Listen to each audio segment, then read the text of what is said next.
I'm Christine, and this is my kitchen. In this video, I'm gonna take you on the 4-month journey of turning this space into the kitchen of my dreams. A kitchen renovation is no small task, and it can be overwhelming to know where to start when you first decide, I want to redo my kitchen. This little section here is like my dream come true. Believe me, I have been there. It all started with an idea and a sketch on paper, and then I began the process of finding a cabinet company that matched my vision and budget. We'll go over paint colors, tile, refinishing our red oak floor to a natural wood look. Oh, it looks so good. Definitely the winner. No? Yeah. All of this is happening while my family of 6 still lives in this house, and I'm still making home-cooked meals in my little makeshift kitchen. Broken.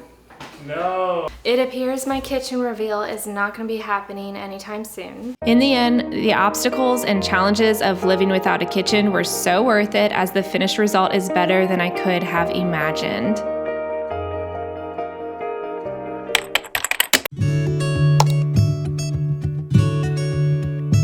Two years ago, I began designing my dream kitchen.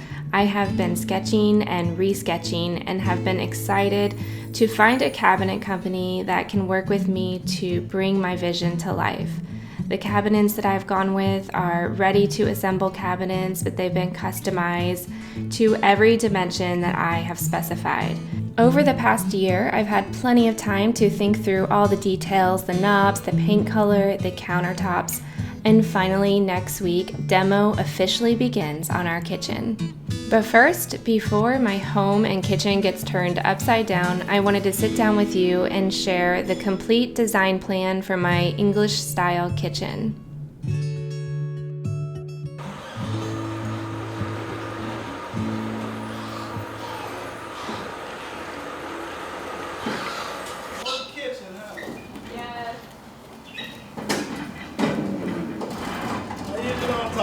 Work, but I might have fun with this. Yeah, good. I have been waiting for a long time. How's this gonna work? Oh, it's going on the ground, but not the fast way. We'll get it done. Oh, okay. You're like, what's that? I'm gonna turn it to the side. I'm scared. Can't watch. I'm gonna turn it to the side. It's a start grabbing boxes, honestly. Yeah. That's maybe the only way. At least I got it.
Oven, dishwasher, sink, garbage disposal. Can we like talk to them? Yeah. I feel like with the box.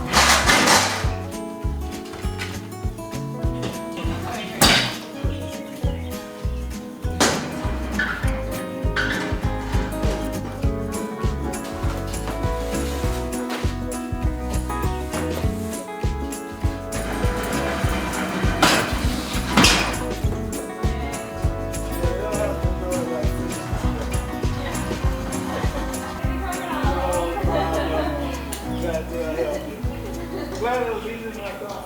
Yeah, I'm glad too.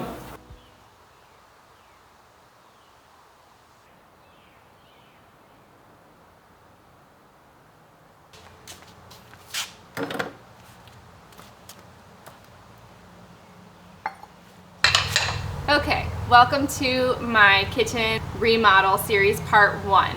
As you can see, I'm sitting in my garage and my entire kitchen is basically behind me. I've got my cabinets that just came from the cabinet joint and the delivery went perfect, seamless. I just need to check everything and make sure nothing is broken. I have 12 days to inspect everything, and if anything is broken, I can call the company and they will send me a replacement. I've got a video library and instructions on how to put all of this together. So I'll actually just pass that on to my contractor, although I am super wanting to get my hands in on this. I want to build these cabinets. But the reason we're outsourcing it is strictly just time management. I just can't do everything, although it would be so fun to work on this.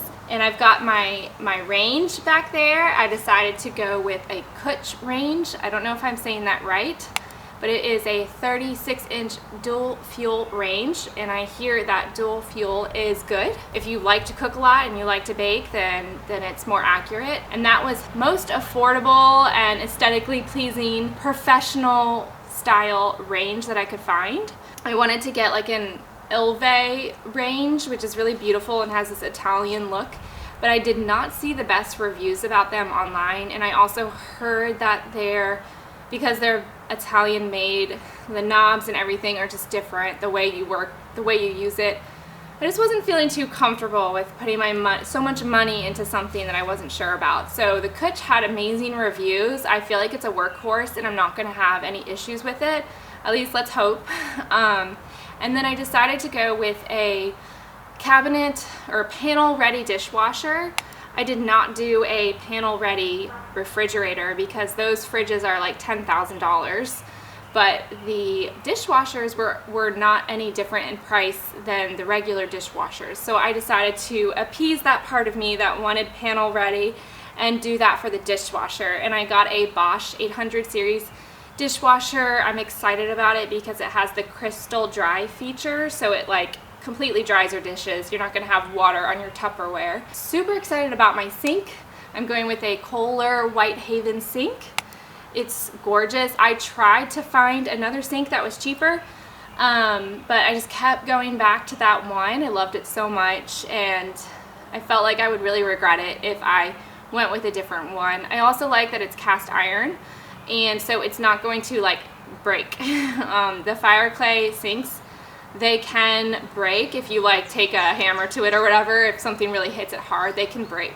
But you don't need to worry about that with cast iron. It's super heavy, super durable, and just really beautiful. So I think that paired with my faucet is just going to be such a statement. My garbage disposal, we don't currently have a garbage disposal, and that's going to be such an enhancement for me for our daily living, because currently, all the gunk gets in the sink and I have to pick it up and take it to the trash, and I'm just so sick of that. We're also going to have a pull-out trash can kind of close to the sink, which is going to be amazing. So yeah, I'll show you. This is the tile that I have picked out.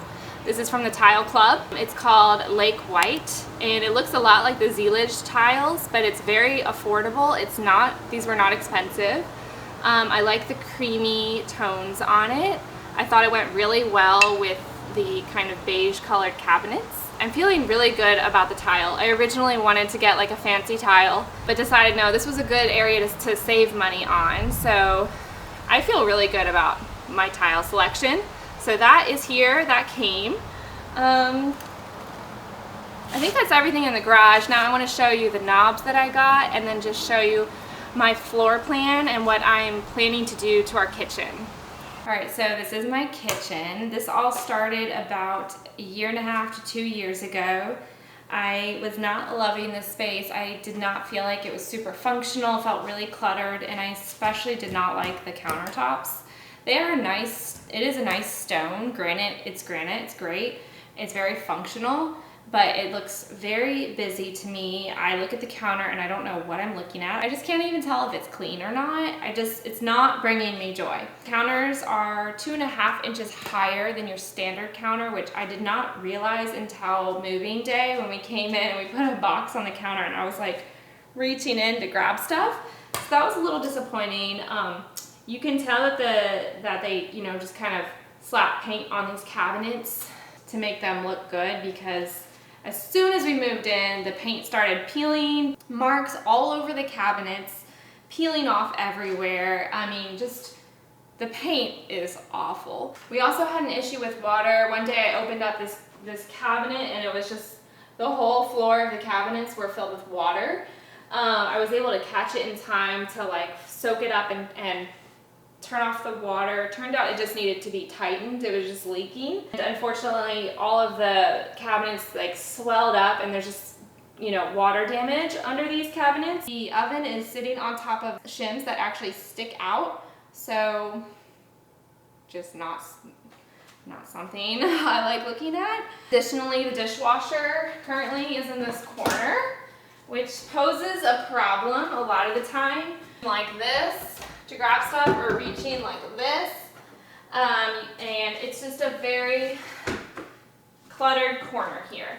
So my plan is to, number one, I am gonna make this window big. I wanted more natural light. So I have a window that I got a year ago, and we just need to make this bigger and install it. To remove this peninsula, and this counter is going to extend all the way as far as I can, and the dishwasher is going to move to this side. We're going to put an island here, and it's going to be like my main work area. A bigger window, all of these cabinets will be gone, and instead they'll just be natural light. I'll be able to look out and see the gorgeous trees we have out here.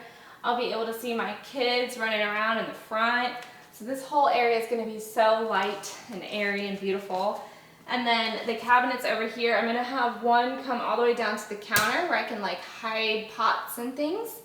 And then I have, this will be kind of similar, except I'm gonna do a kind of like a DIY custom range hood, and instead of this, it's gonna be an insert. On this side, I'm gonna move the fridge over to here because I want this kitchen to open up and feel very open, and currently this fridge kind of creates a wall that just closes in the space.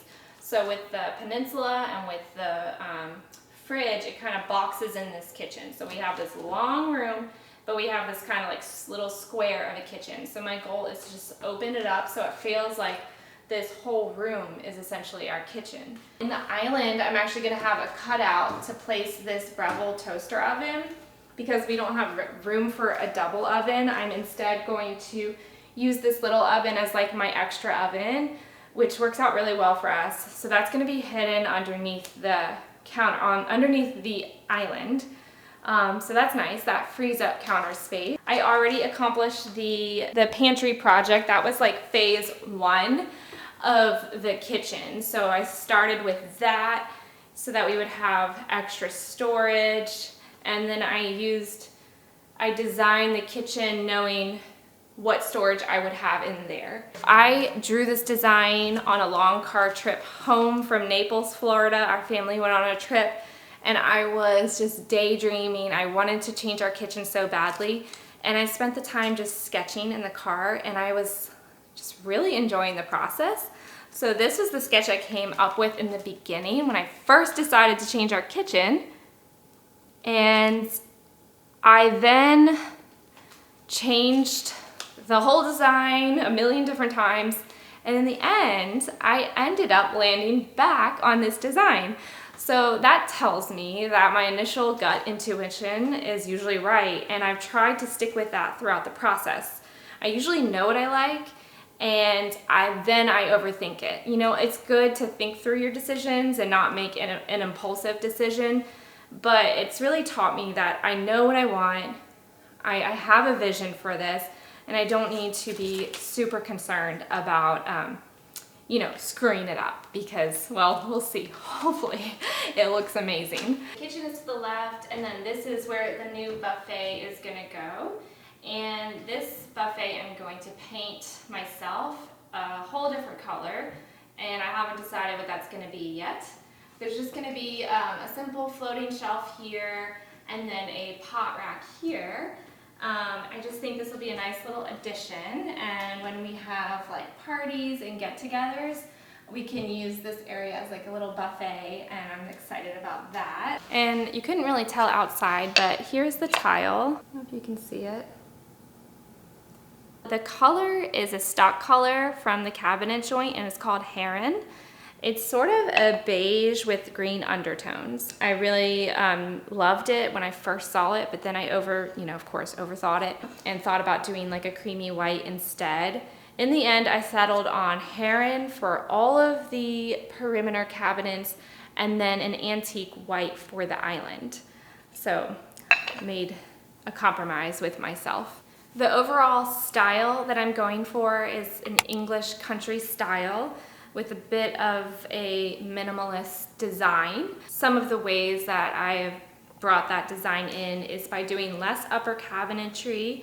I also am doing some English style floating shelves, so not like those thick, chunky wood shelves with no brackets. Instead, they're gonna have like a wood bracket. They're gonna be a little more dainty. I'm also gonna do a bit of shiplap, not a lot, between the fridge and some of the cabinets over here.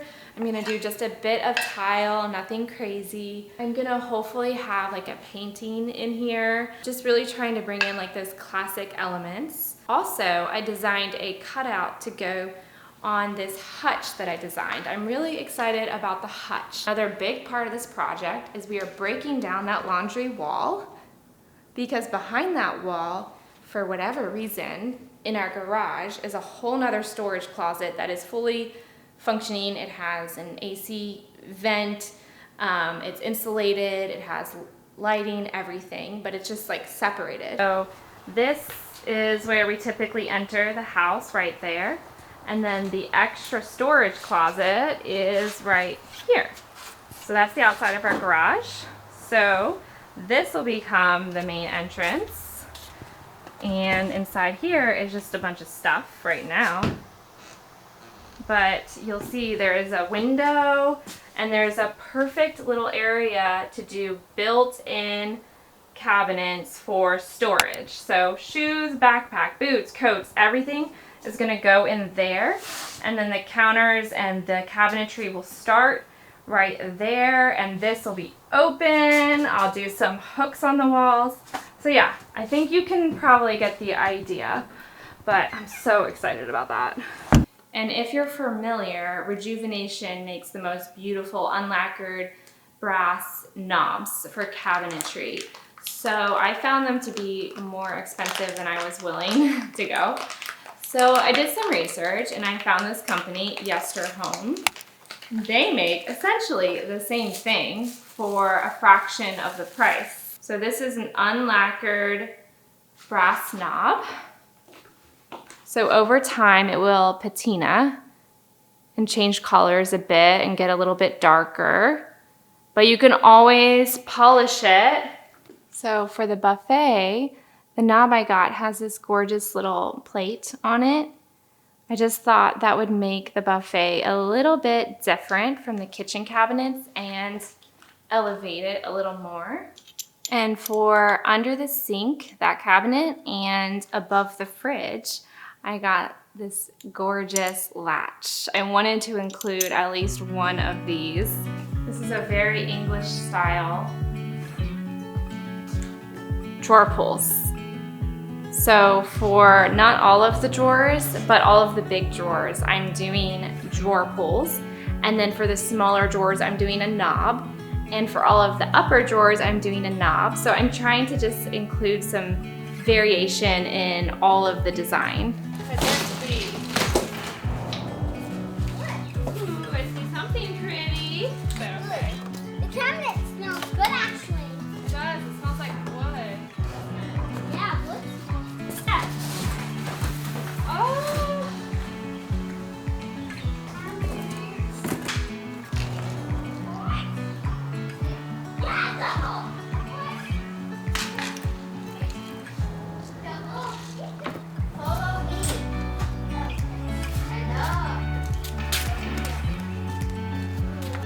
Over the next week, I'm going to be opening these boxes and just sorting through the pieces and making sure that nothing's broken.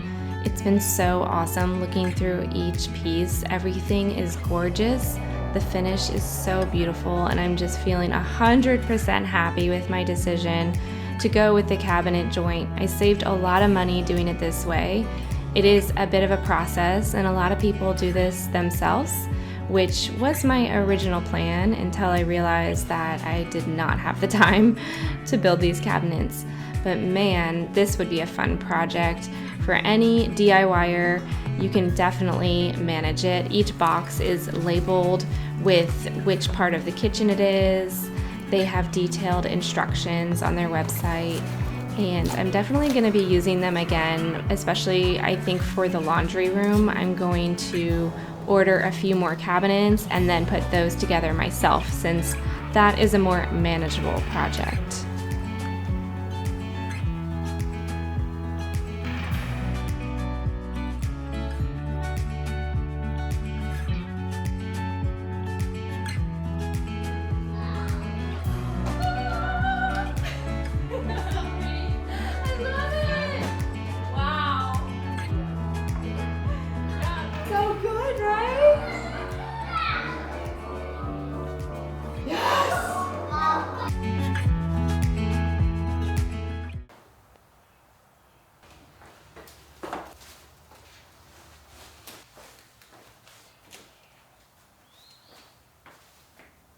Okay, so my cabinet manufacturer recommends that before you start your project, you organize everything. So the face frames and the doors and the drawer fronts come packed separately, and those are not labeled as specifically because it's pretty self-explanatory as you're working on your project what goes with what.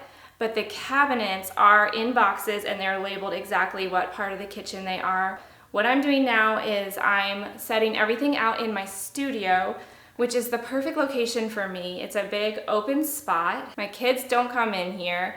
It's still on my property, so if you have like a basement or just like an open room where your kids are not going to get into it, that's a good spot to get organized and set up. I'm fortunate that I have this space. I just realized last night, like I had an aha moment. I was like, oh, my studio, because I felt so disorganized. I was like, everything is in boxes. This is not going to work. I need to get organized. I don't need my studio for the next 2 weeks. Therefore, I'm now using it as my cabinet assembly and organization room. I'm gonna go ahead and organize and get educated as best I can on how to put together this kitchen. And then I'm actually going to put together a couple of cabinets. And I want to do that not only because I want to, but also because I think it would be a good idea for me to do a few. And then if my contractors have questions, I'm fully educated on how to help them understand how this particular company, how they recommend to install and put them together. So I'm gonna do that today. I'm a little nervous, but also super excited to like get going on this. It was so nice sorting through all the face frames and doors and getting to see everything and just trying to lay everything out so that we can clearly and visibly see what goes with what. Meanwhile, my kids were taking all of the sheets of cardboard and having a field day with them.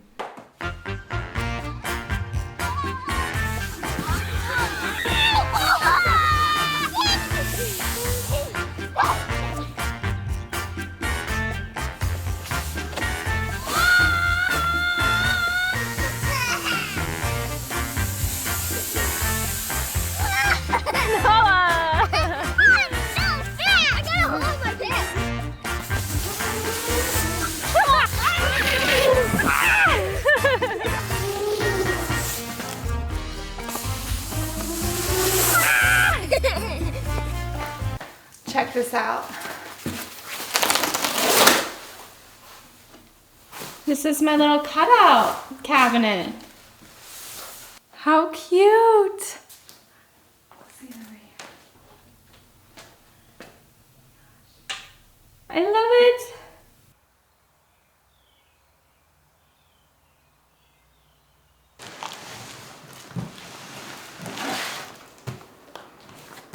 All right, so I'm gonna start with the base pull-out cabinet, which goes to the right of our range. And I'm only starting with this one because it was the easiest box to access.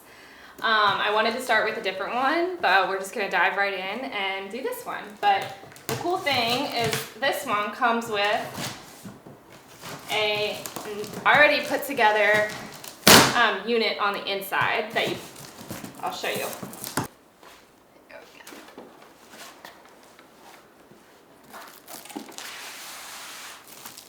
Awesome. It already has the drawer slides attached. All I need to do is put together the cabinet box and some hardware. So I found the face frame that goes to this unit, and I have cute little leg extensions in the design. So I was able to find the right face frame that had the right side leg extension. And then I'm also supposed to go through the hardware and kind of organize it.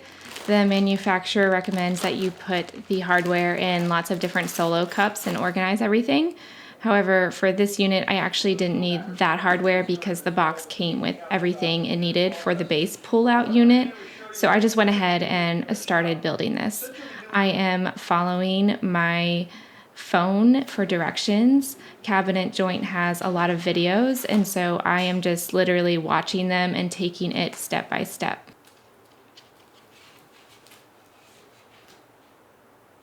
It was honestly a bit terrifying building this cabinet because after you've spent so much time and money on this, you just want to make sure you do it right. So as you can see, I am stressed out.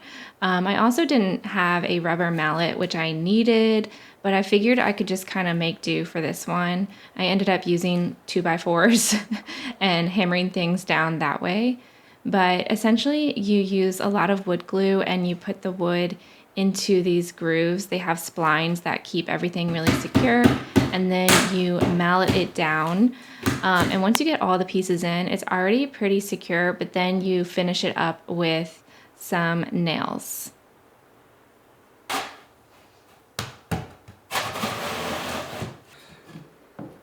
You will see, gotta be very careful. You will see there's two little pock marks here. And these two little pock marks.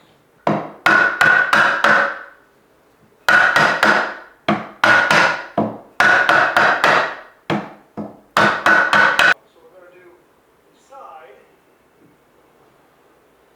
That's what we really care about.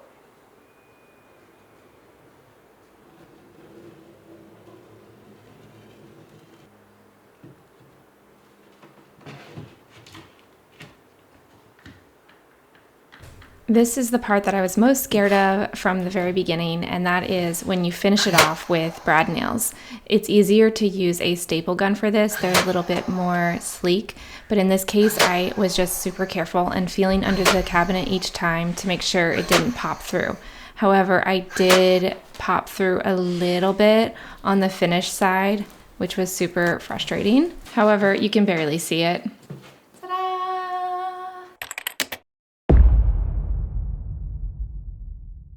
Okay,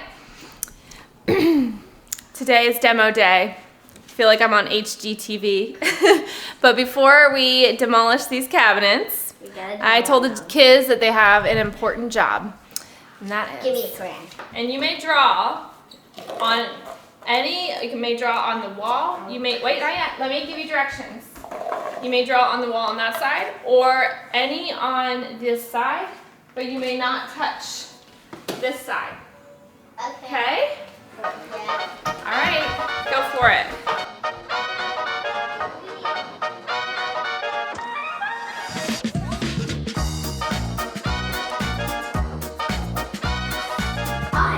You having fun, Joseph? Woo!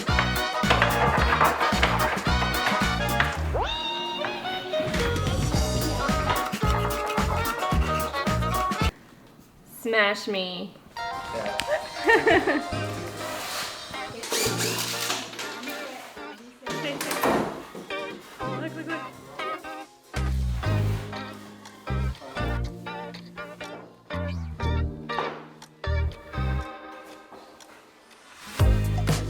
Demo day was so fun to watch.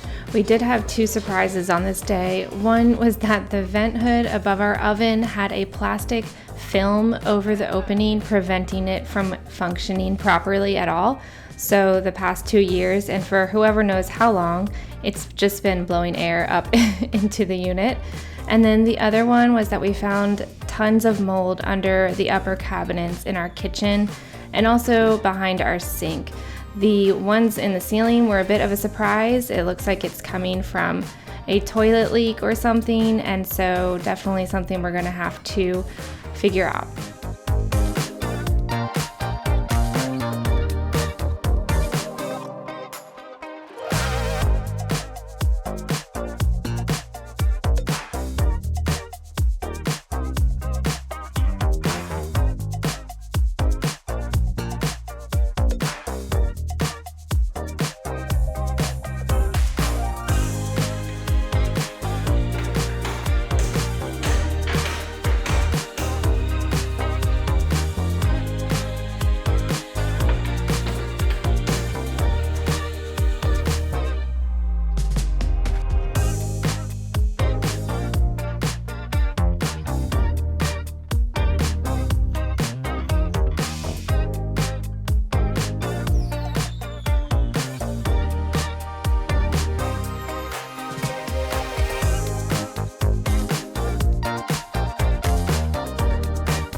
Demo day 1. I'm exhausted and I didn't do any of this work. But just like watching them and feeling like I needed to see what was happening, to see what was behind the cabinets, exhausted me. And also just figuring out how we're gonna cook, what we're gonna do for dinner. It's a whole thing.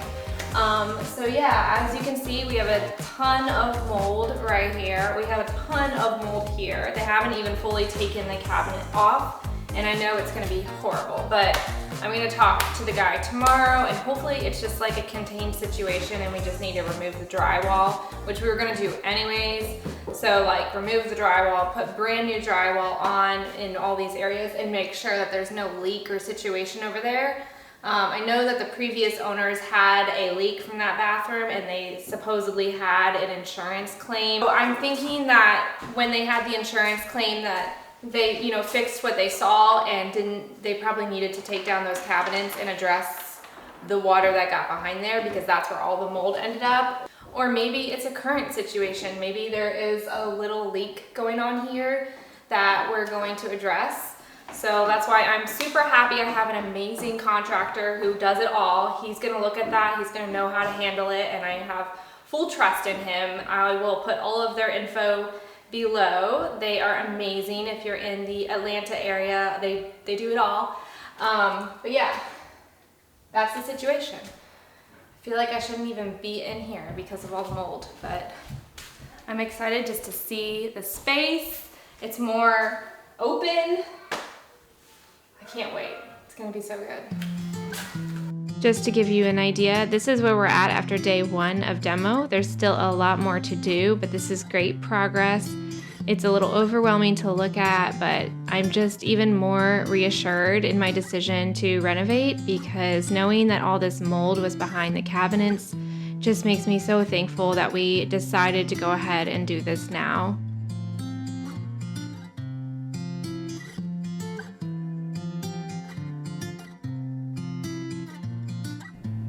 Later that night, I left the chaos of the house to do a photo shoot. If you're not aware, I am a family and newborn photographer in the Atlanta area. That's what I do for a living, and I was thankful to be able to step out of the house and work with some lovely clients before coming home to this mess. This is our makeshift kitchen, and it needs some cleaning, but it is working for us. I need some emotional support ice cream. You can't get the degree in that. You can't get a degree. I have a degree in YouTubing.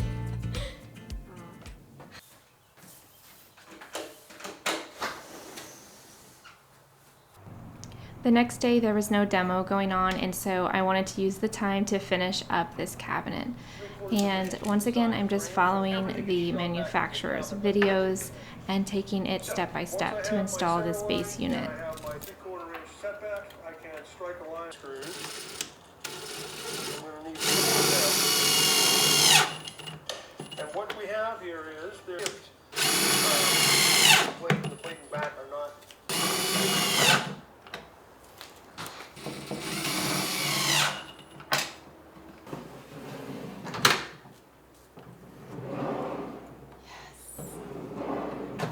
Okay, this has been a humbling experience for sure. I'm upset with myself for many reasons. Number one, I chose one of the most important cabinets to put together first, and it's one of the trickier cabinets because this side is finished and this side, and this has a rollout.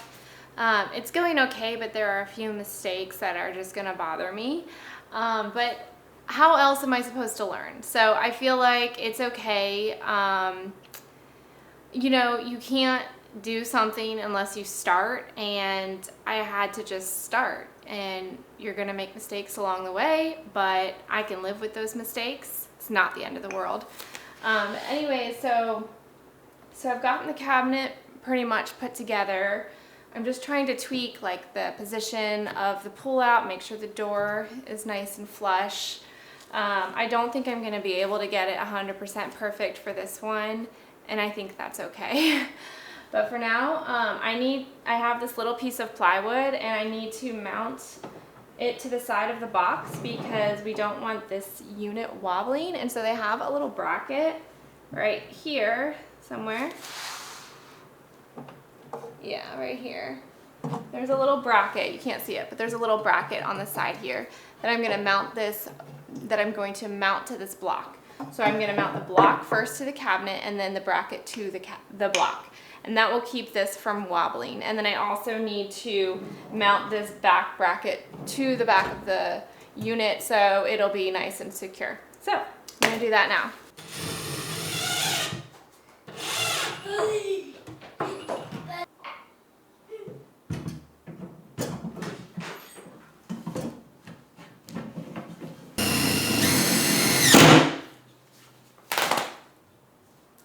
Scary.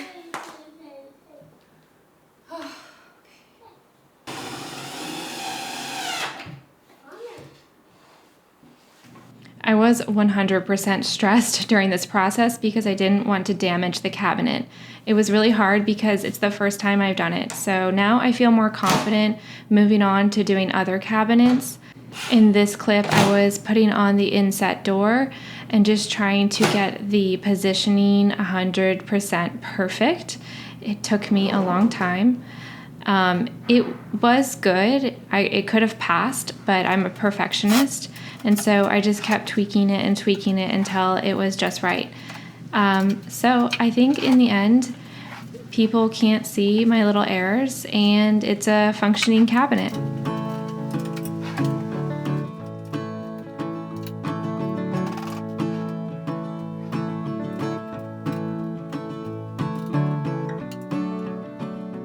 Thing to do is to add this. If I can just get it in the middle and get it not crack anything, then I'm happy and we're good, and I'll show you. All right, let's do this.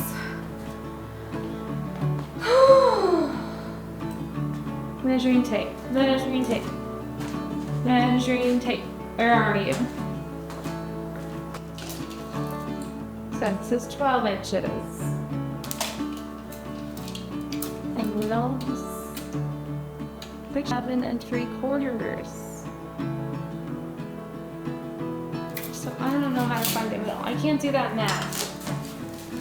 Just have about 11 3/4. I was having a hard time with the math and switched to the eyeball method.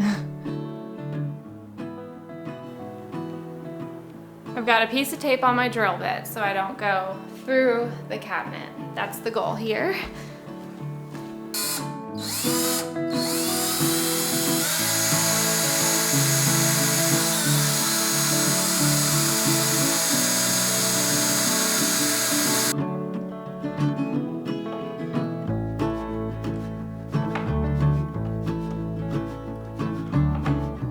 All right, well that was a journey, but here it is. We did it.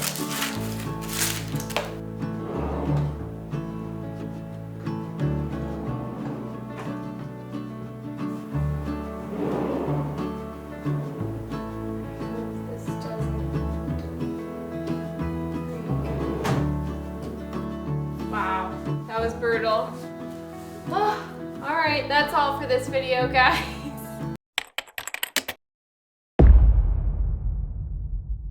I thought I would share a little update before the workers get here and it's just loud and crazy in this house. In the past week, there hasn't been a ton to show you or update you on, but there has been a lot that has gone down. So yesterday I was able to have a good talk with Oscar and come up with just like a solid game plan of what we're doing. The project has gotten a little bigger because as we've started things, we've uncovered problems, which I think is common with kitchen remodels in general. And that's okay. We did plan and budget for potential, changes. And I'm really excited about the changes, and I'll tell you why. So the first problem that we came across is obviously we had the leak, so they removed the drywall, but they discovered that it's not an active leak. So that's good. That's old damage. But then as they were taking down the drywall, they were finding termite damage. So they continued to take down drywall and take out the insulation to uncover, what is going on. So the plywood behind, the plywood that protects our house from the outside was like completely disintegrated, just in one area. So it's not an active termite situation. A portion of this wall is gonna have to be rebuilt. We need new studs, we need new plywood. There are cracks where you can see the light from the outside coming into the house because the termites or something or water damage ate away at the wood. It's kind of nice just to see my house and to see it being fixed properly, because now I can be at peace in my home knowing that at least this area is good. All right, so also the laundry room. When we removed the wall, thankfully it was not a load-bearing wall, so that was easy. But the floors, we quickly discovered we couldn't just patch up the floors. The only way to do it properly would be to take all the tile off and redo it, which I was kind of hoping that we could do, but I didn't have a good enough reason to spend the money to do that when we had, a pretty decent tile already down. But now that we have to do it, it's given me the opportunity to look around at new tile, and I'm super excited because this is gonna be a fun tile that we put in here, and it's different than I've ever done before, and me and my husband totally agree on this one. And usually with design choices, he doesn't have a lot of opinions. He just honestly doesn't care. But he's usually just like, whatever you want. And generally something that he really likes and really wants, I don't like. I don't like how it looks, or I'm just like, sorry, I can't do that. In this case, he really wanted this tile and I really wanted this tile, and it's in our budget. It's not like a true marble or anything like that. It's just a ceramic tile with a marble look, but we're doing a marble checkerboard tile. So it's gonna be the black and white checkerboard look. And the cabinetry and the trim, I'm thinking I'm gonna paint accessible beige, and then the walls alabaster by Sherwin-Williams. I'm hoping that the warmth and the contrasting trim along with the checkerboard will just be so beautiful for the mudroom. I'm hoping to also add some shiplap paneling and some hooks and paint that accessible beige as well. I don't know if that's gonna happen right now or if we're gonna do that, if I'm gonna do that myself when they're done. But all things I'm trying to figure out right now. I'm completely just overwhelmed with decisions and thinking through everything. I need to make sure that the paint colors don't contrast with the cabinets. So there's just a lot on my mind right now. So I figured I would share that with you and what's going on, since I don't have a lot of actual updates to look at other than our empty kitchen and some termite damage. And I think next week we're gonna really hit the ground running with a ton of progress, because Oscar and his team are determined to get all this done in 3 weeks. So we're gonna have a finished kitchen, we're gonna have new laundry room flooring, and we're going to refinish all the floors in the house.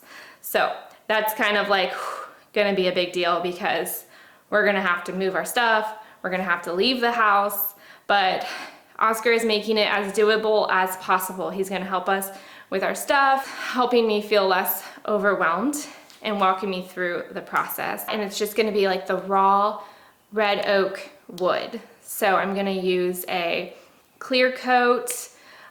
When I get the info on that, I will be sure to link what we do. But the idea is I'm gonna try and keep it raw and not bring out like orange tones. I'm gonna try and keep it light. So, whew. All right, so here's the laundry room. Here's the kitchen. So if you can imagine, there's gonna be the cabinets here, the hutch here, and then the checkerboard tile will start there and go throughout that room. I'm so excited to see how that looks. I think it'll be such a statement. So when we resand the floors, they're gonna be closer to that color. This is obviously all dusty and it's not sealed, so it won't be that light, but I'm gonna get it as light as we can. Early in the day, they already removed all that termite damage and covered it up with fresh plywood and began reframing that wall. They also started patching up the wood floors, and by the end of the week, they will have framed out our new window and will begin assembling the cabinets. So excited for that.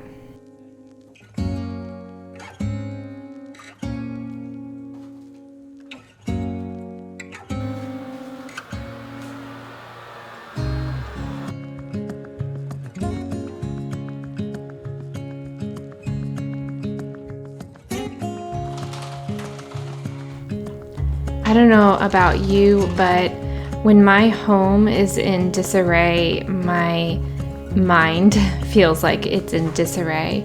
I get overwhelmed very easily by my space and by my environment, and I'm pretty sure I'm not alone in that. I just need to see a clear area so that my mind feels clear. So even though we have this kitchen remodel going on, I'm trying my best with 4 kids running around to keep things somewhat organized and tidy.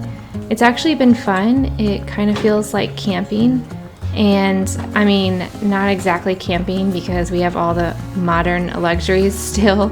I have my coffee machine plugged in, my microwave plugged in. I've been cooking with a little Breville toaster oven, and we were able to move my kitchen table into the hallway, and it's actually working out great. We have a tiny little kitchen setup, and I was worried that we would have to eat out a whole bunch and just spend a lot of money on food throughout this process, but so far I've been able to cook pretty much every night. Occasionally we do go out to eat, but that's just because maybe we want to have a fun night out, but it's not because we need to. So I'm pleased to say that it's possible that you can still cook and feed your family when you don't have a kitchen. And it's been fun just working with a smaller space, keeping it tidy, and it's actually just more manageable because I don't have a kitchen to clean. We've also been using paper plates and dishware, and so we've just been throwing those away in the trash. So I haven't really had much in the way of dishes lately. I do still make a smoothie every morning, so I have to go out and clean the blender. I've been doing that either with the hose outside, just spraying it down, or in our laundry room sink, which we are about to not be able to use soon. So this is my pantry. We still have our stuff in here, and I've been able to make sourdough bread still. This is one of my favorite recipes.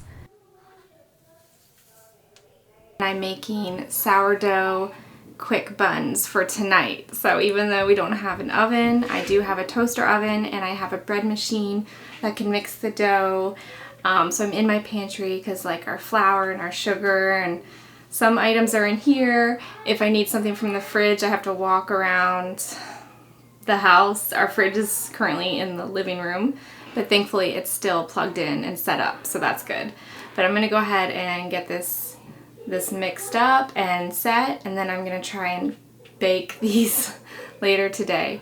and we're having salmon burgers, and the salmon patties are in the freezer, and I'm gonna cook those on the grill. So yeah, just still cooking. It's just a bit of you have to get creative. This is my favorite bun recipe. Sarah Therese Co. I don't know if you can see that. Love this recipe. I'm gonna go put this in the bread machine, and it's gonna mix it for me, and I will shape these and bake them in my little toaster oven later today.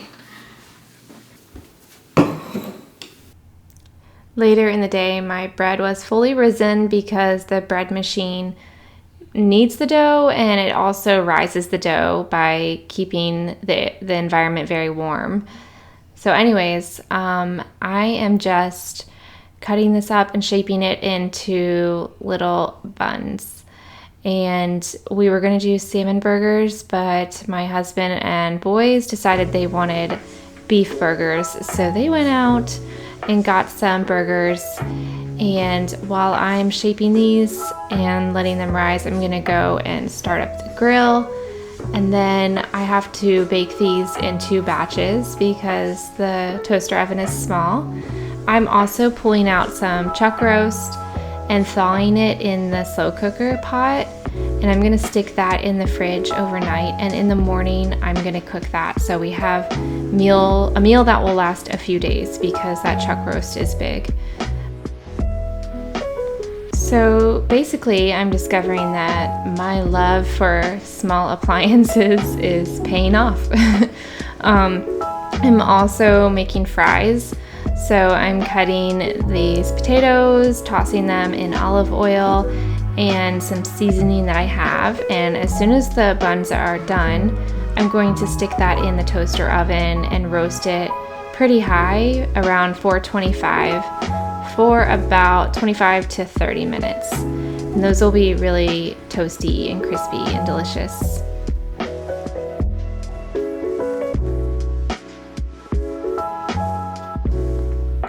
I hope you guys enjoy watching me just cook and clean and work on maintaining my house while our kitchen is being redone.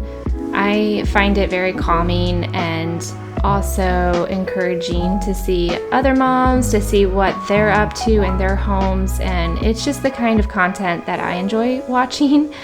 So yeah, I hope that you enjoy it too and you find something good from this. I'm excited to have a kitchen again, and I can't wait to cook in it and share more recipes and meal planning. I really enjoy cooking from scratch and just getting creative in that way.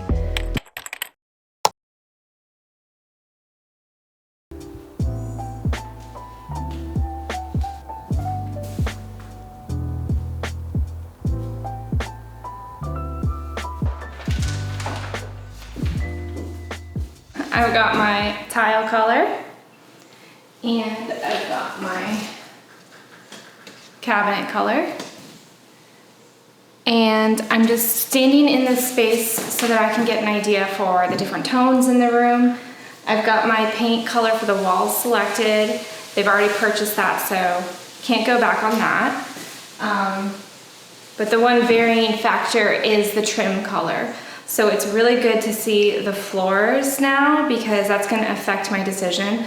Now that I know that the floors have a lot of warmth in them, I probably want the trim to be a little bit more gray. So I'm going for a beige grayish on the trim, but I just haven't decided exactly which one, but I have some top contenders. So anyways, everything's looking really nicely together, and I'll show you kind of how that all looks.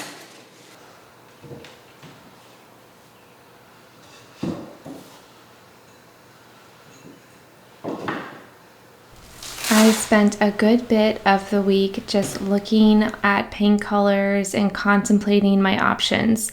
I had 2 paint colors in mind that I knew would most likely work, but then I also went down the rabbit hole of other options just to see. I wanted to make sure that I wasn't missing something.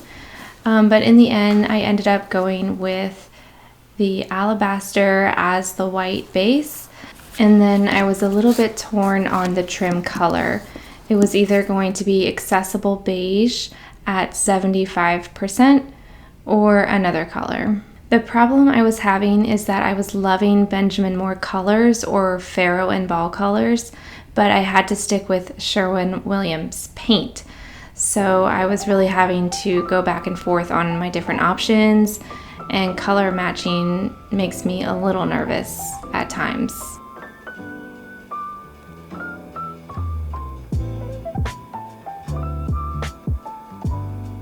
It is a very good feeling to have no regrets. I was a little worried about refinishing the floors because the original finish was beautiful.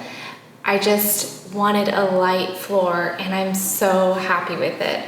It's red oak, so it is giving off a little bit of that pink, warm tones, and I'm totally okay with that. I think we're gonna do some Bona natural seal on it. I still need to discuss that, but all in all, I think this is gonna be so gorgeous. The way the colors are coming together between the floor and the cabinets and the tile and then the paint colors, it's just like better than I could have imagined. And it's not even in here yet, but I'm pretty good at visualizing things. I feel like the way I think is all in images, and so I can already see it. It's gonna be beautiful.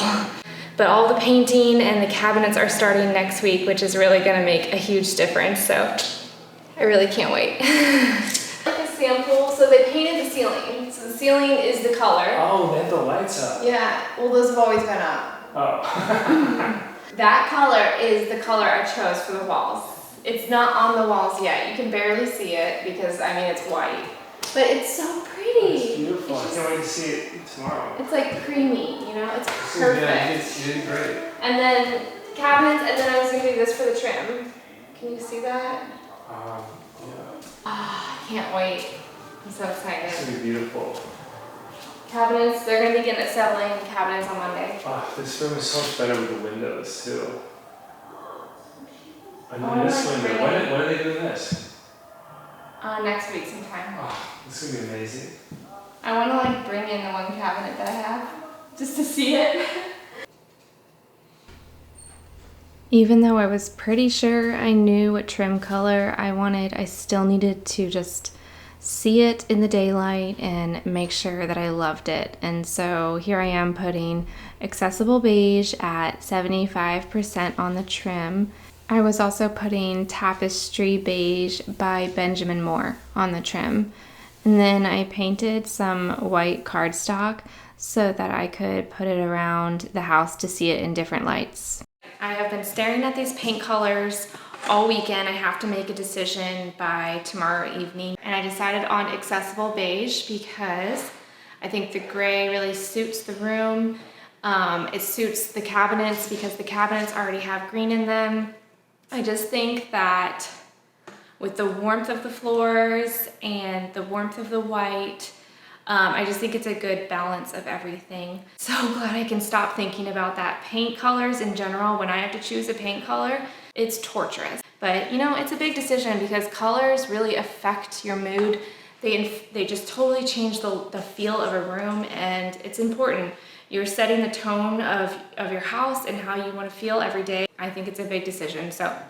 And it's very hard to repaint, so you definitely want to think through it. All right, I'm going to show you the laundry room. This laundry room has gone through quite the transformation. The wall has been removed and the floor is prepped for tile. Now I spent some of my bits of time putting together a couple of cabinets that we ordered from the cabinet joint. My contractors are putting these together for me, but I wanted to do a couple of them just mainly so I had some sweat equity in this kitchen, but also so that I could show you guys that it's pretty easy to do yourself if you were interested in ordering some cabinets from the cabinet joint.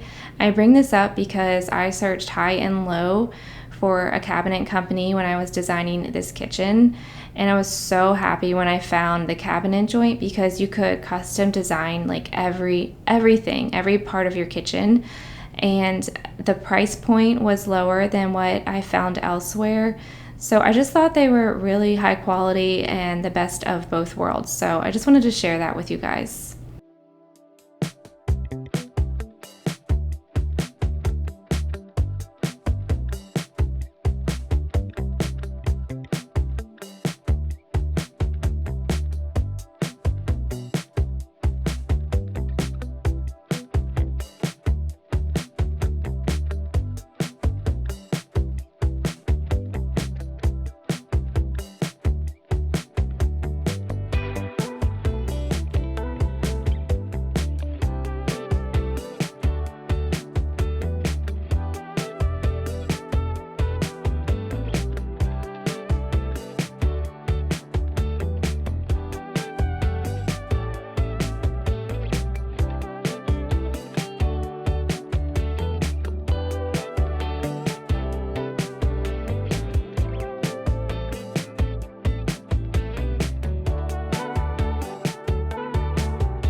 Good morning, it's Saturday and we're in my basement and I'm trying to get a few things done for the kitchen.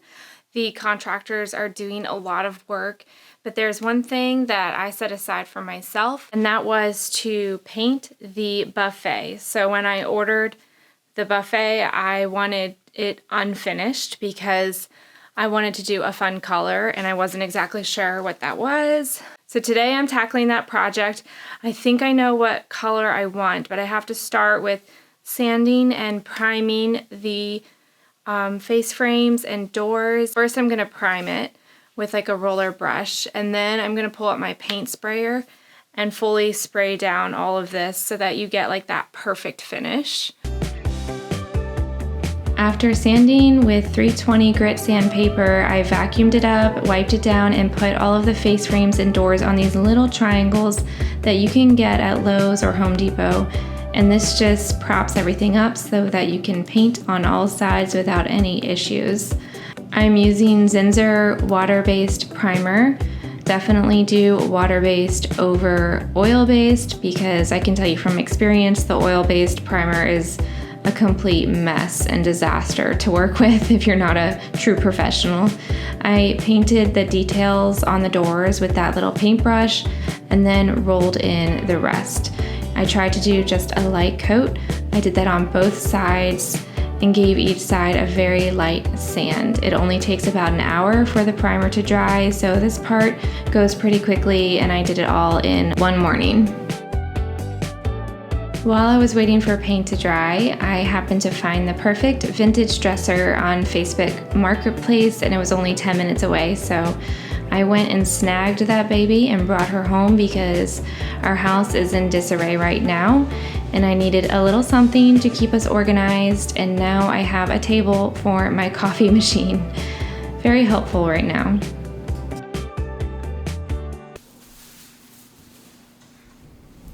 I am once again at the painting drawing table.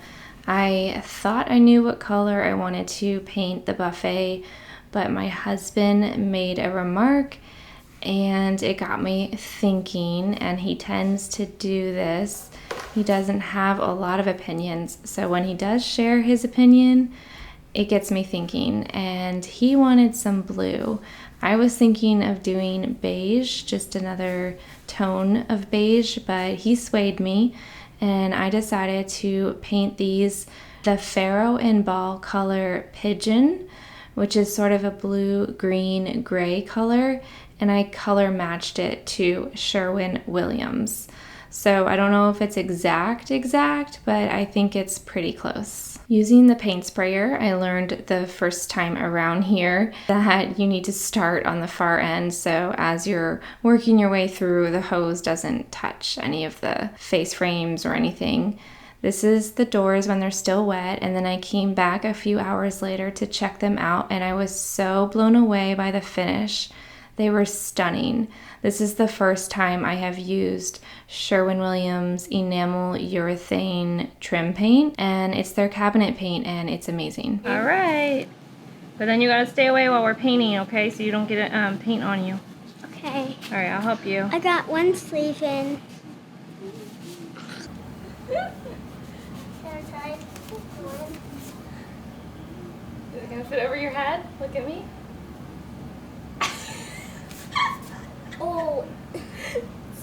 really fitting. It feels weird. Yeah, it does feel weird because it's too small. It's like, I want to. Yeah, yeah, I thought so. I think it's time to give it away. Sorry. Maybe we can get you a new lion costume for next Halloween. Do you want to do that? Yeah. All right. I just really love it. Oh, you love it? He really loves it.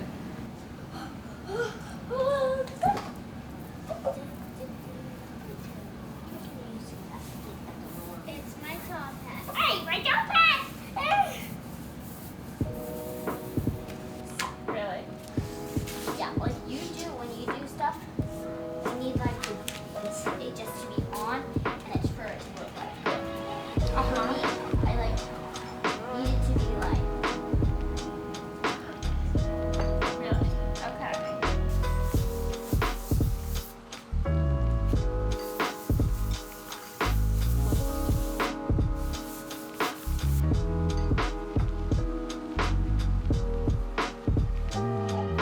After a light sand, this is coat number 2 going on the backside of the doors and frames.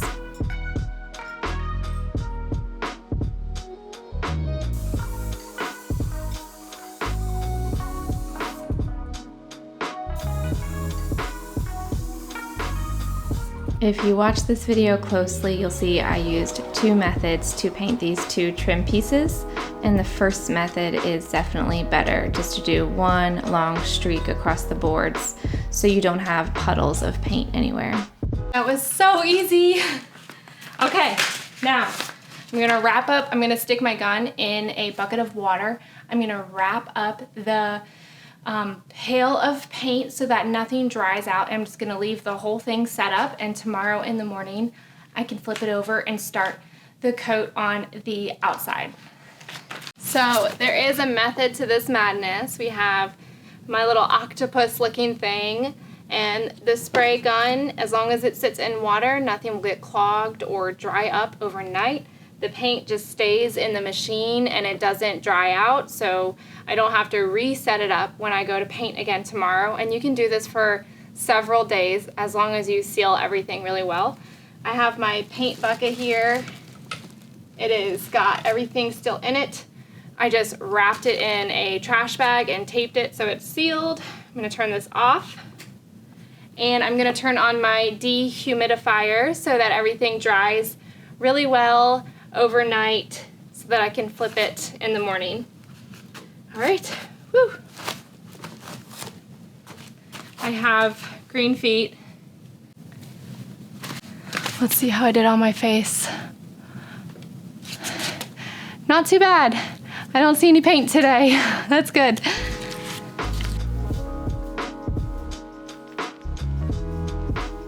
The next day, they were starting to bring in the cabinets, which means my kitchen was going to start looking like a kitchen, which is a day I have been dreaming of. This was so exciting to watch.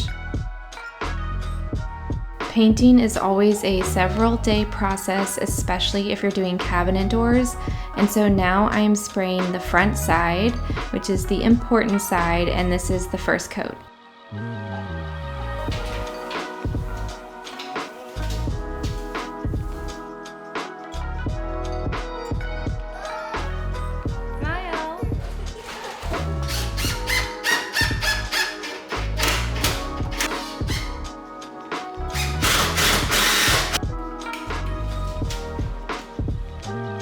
So I have to push it back.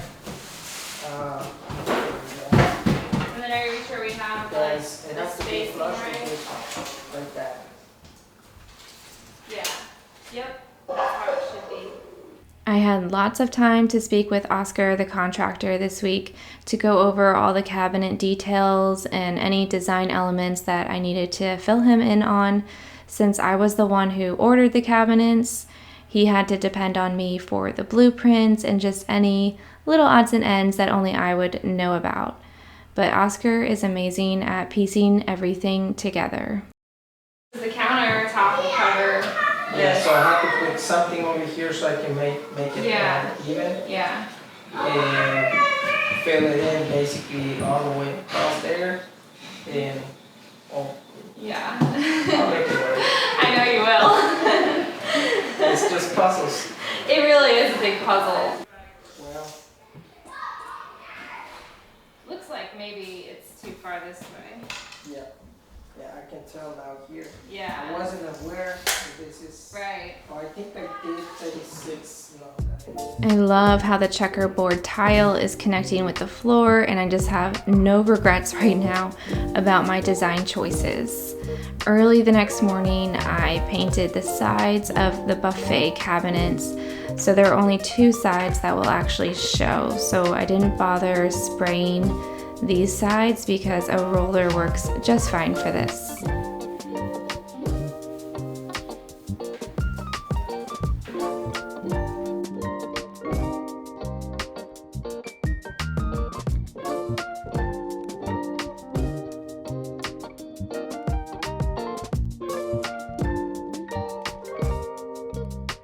It looks amazing. Oh, right here, I'm gonna leave it like this because the I still need cabinets. to put the other cabinet. Yeah. So you see what I did there? Yes. Yeah. So.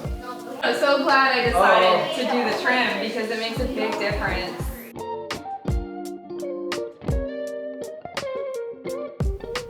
I wanted to show you how good the painting job came out. It is so smooth and flawless. I'm surprised that I did this. Super impressed with the paint quality, and this makes me think I can just paint anything, and kind of makes me want to look around my house and figure out what else I can paint. I hope this color goes well with the rest of the kitchen, and I'm excited to see how it all comes together. Good morning, guys. Today is countertop day, and I actually have a photo shoot this morning, and so I'm not gonna see it. I'm gonna miss the installation. Maybe they'll still be working when I finish, I don't know. But I gave my husband like the stuff to know, like where to put the faucet, where, you know, just the little details. So he'll be here for that. I originally was scheduled for countertops last Friday. Today's Monday. And because I actually had this photo shoot on Friday, and I emailed her and asked her if it would be possible to move it to Monday, and she was totally fine with that. And then when the countertop company moved me to Monday, I emailed my client, was like, hey, is it possible to move to Tuesday? But they couldn't do Tuesday. Totally understand. So anyways, we're doing the photo shoot this morning. And then when I come back in, hopefully I'll just like all of a sudden have countertops, which would be so fun. So the whole kitchen project has been on basically pause until countertops are in. So I'm really kind of struggling right now with just not having a kitchen, and also just like my house feeling really upended with 4 kids running around. There's just like always a lot of activity. There's, you know, food going. There's just so much happening all the time, and shoes everywhere. I really need order in my life. And we're also getting the floors refinished, which is another looming thing that is causing me some anxiety because we have to get like a lot of our stuff out, and I'm like slowly moving things to the basement, and then they're gonna help us move our furniture.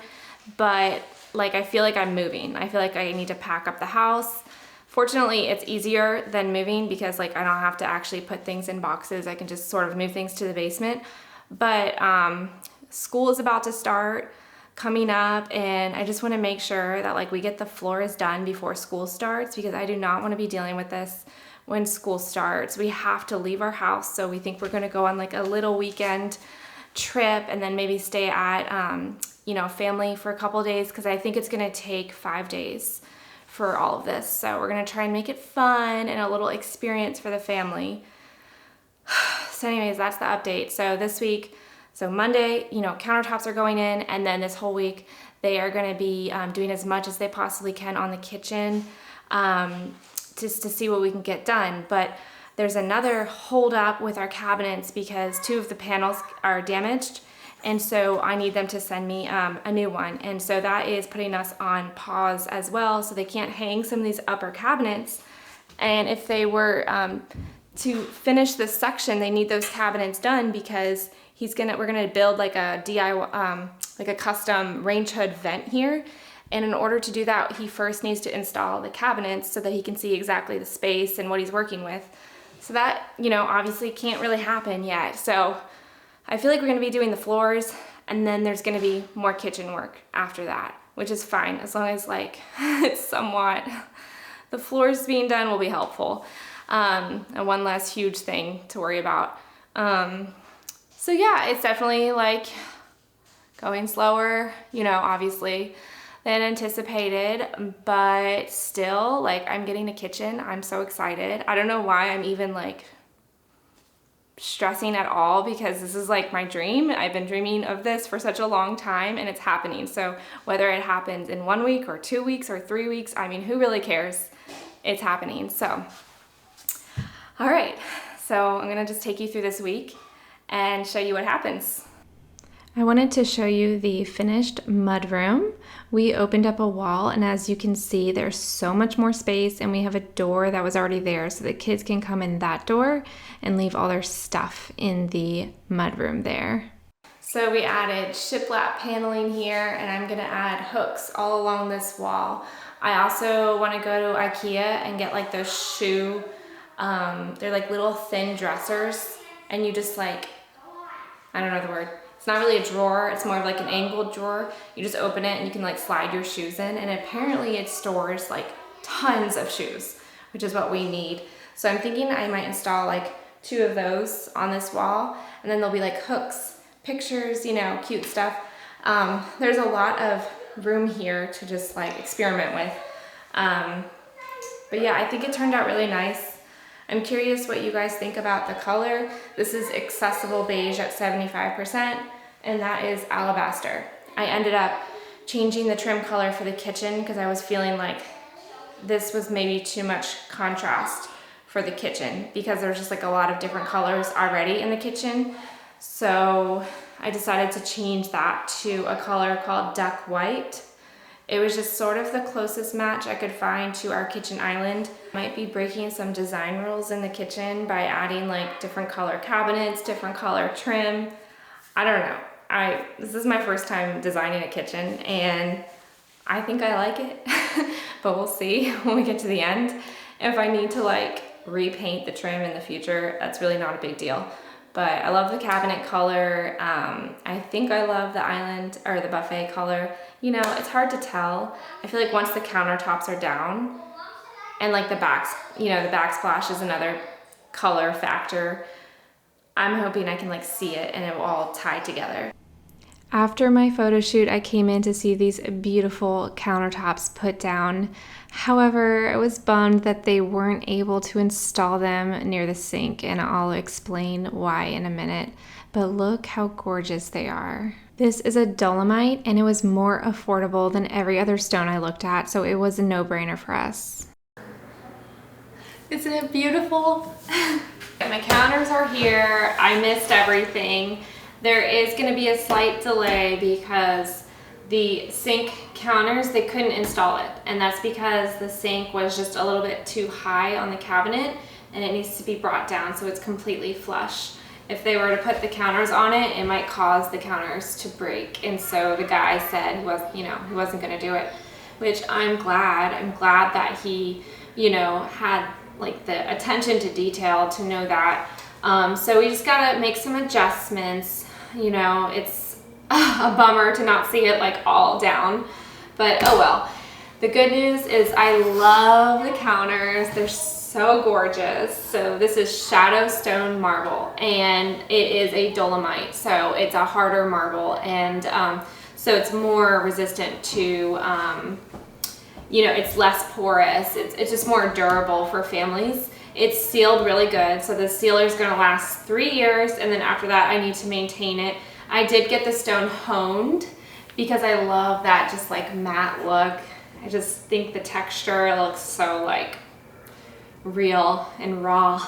I love it. So yeah, we're slowly getting there. A lot more needs to be done, but counters are starting to go in. They're gorgeous, exactly what I was hoping for. It didn't take me long at all to start using the counters. The outlets were working, and so I just went ahead and put my slow cooker in there, and we were making tacos on this night. I have been making a lot of just super easy foods, and I've been relying on a little bit more convenience foods like pre-made tortillas and frozen pizzas and frozen chicken nuggets, but I'm still cooking and I'm trying to make big batches of things so that it will last us a couple days. When I make taco meat, I usually season it with cumin, oregano, salt, pepper, onion, garlic, and chili powder and smoked paprika.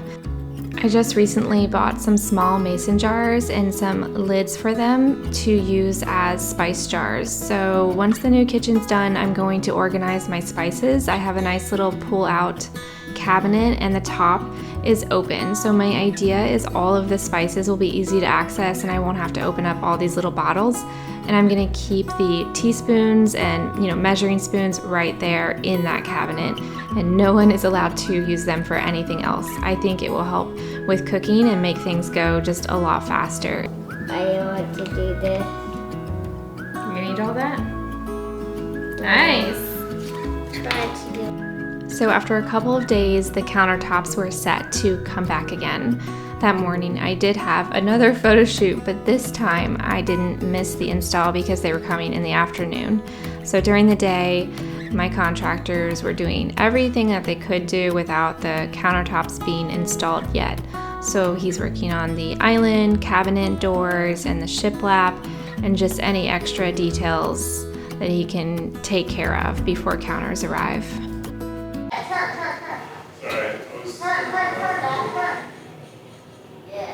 Oh, there it is.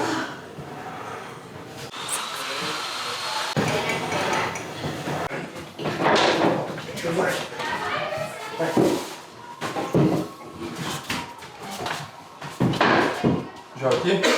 Vamos baixar ela. Você só põe a mão assim, só pra não deixar ela. Ok. O fio aí. Pegar lá outra aí.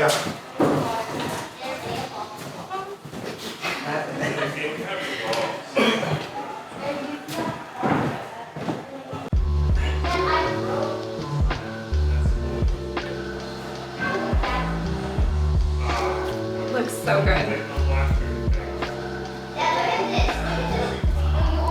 So I was just sitting around waiting for them to bring in the second piece, and I was just chatting with Oscar about something and looking outside and just waiting, and it was taking a long time. Yeah. Oh. They're coming back. Like, they're coming back today? Yeah. Gotta go over here. Why? I think they're coming in with the counters. Oi, tu puoi passare per l'ingresso con ciò, ok? Are they? Grazie, amore. Oh, not yet. Okay. You awake? I see you very happy. Yes. What? It's hard for you to explain. What's that? I saw a vein in the piece. Okay. Oh no, it's a different. It's like a fissure. Yeah. So, it opened. Let me show you. Yeah. We saw the vein in the shop. It's already discussed about it. Yeah, no, I mean, if you really like it, they can fix it. They're very good. Because I don't think they have slab. So, I don't know anything. I know that. But let me show you. Yeah, I know exotic stone has The piece broken. No, how'd it break? Yeah, the fin. Oh, it stinks. So they got it, would they have to recut it or? Yeah, they come back the shop. Okay. Man, what a bummer. Look. It's impossible. You can't one step forward, another step back. It's amazing though. So good. It does look so good. All right, let's chat. It appears my kitchen reveal is not going to be happening anytime soon, unfortunately. They came to drop off the stone, and then unfortunately one of the pieces was just rattled too many times in the truck because they had to bring it here and then bring it back and then bring it here again, and they took it out to put it, store it. there was like one piece by the sink that was, you know, thinner because it's cut around the sink, and there was a fissure, which is normal, but when, you know, it gets rattled around a lot, sometimes that can kind of open up. So they could fix it-ish, but it'll still show. But he told me, you know, I have the right to say, no, I don't want this stone. And they would have to go find like basically this similar, almost the same as best that they can, stone, recut it and install. And he even said that like they might do it for this long piece too. So you can see. Because they want to make sure that it matches. So he told me just to sit tight, wait a few hours. They're going to do some work on their end, and then they'll call me. My contractor was really waiting for today so that he could start working on like the backsplash and just different things. And he knows that like I keep getting my hopes up and then it keeps not happening. So he was like, Christine, like he felt bad for me. So instead of, you know, working on the backsplash, I said, you know, it'd be really great if we could just get like doors and drawers and like as much of that done as we can, because we're going to be leaving next week. We have a hotel booked and we're staying at family as well. We're going to be leaving for the whole week so that they can do the floors. And so all the stuff we have to get out. We have to get it downstairs. We have to move everything. And I just don't have anywhere to put like my kitchen stuff. And so if we can get all of that done, then I can at least put my kitchen stuff away into the cabinets, and it'll just feel better for me to have a little bit of order, to have things put away before we like move on to the next thing and we make more of a mess. So it's okay. I think everything happens for a reason, and I wonder, you know, what God has in store for me. Like he's probably got an even better stone for me that's gonna go right there. Even though I loved that piece, I was so excited about that corner piece. I know whenever things like this happen that God is bringing good out of it. And, you know, I'm fortunate to have this beautiful kitchen being made for me. So many blessings here. So like, I'm not upset. I'm a little bummed. I'm just more curious to see what God is doing. That's how I like to look at every little obstacle in my life. Okay, that didn't go as planned. What is God doing here? So anyways, that's it. Cheers. All right, so we did get some progress done today though. The shiplap is up. One of the upper cabinets is up. I'm loving how it looks. I feel like this room is gonna be so cozy and perfect. For the shiplap, I was planning to paint it white, like the walls, but they actually painted it the trim color, which is duck white. And I didn't even think of it. You know, they just went and did it. I wasn't paying attention, but I actually really like this. And I'm glad that they did it. And I think I'm gonna keep this. I think it adds some extra coziness to this little nook. There's gonna be some shelves here as well, like a wooden shelf here, 2 of them. So this whole area,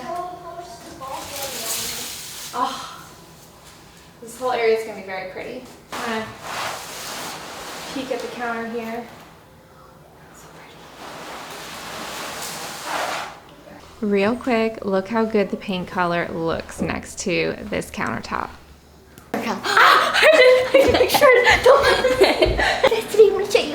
My daughters will not go to bed. They found out that I was baking, and so they refused to not be a part of this.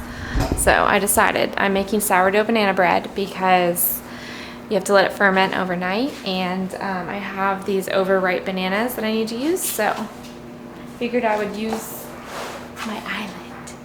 My island. In front of me? Yeah. She wasn't filming it. Alright, will you get me, let's see, will you get me a plastic fork? I actually need more than that. Like there's like a bag. I'll take that because it has a speaker in it, which is helpful. Just bring me the big bag. Yay! Alright. Is that the one that's open? Yeah. Okay, good. So we need a 1/2 cup of butter, a 1/2 cup of sourdough starter, which I don't have enough, but I'm gonna use what I have. And then, oh, I have new sourdough jar. You do? I do. I'll show you.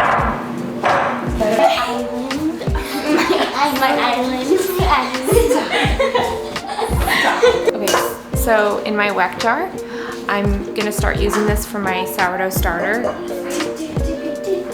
cups of flour. 2 cups, okay. You can use this, so do 4 cups. I thought we only need to do 2. Oh, This is a half cup. I said that. And then do half cup in here. That's for my starter.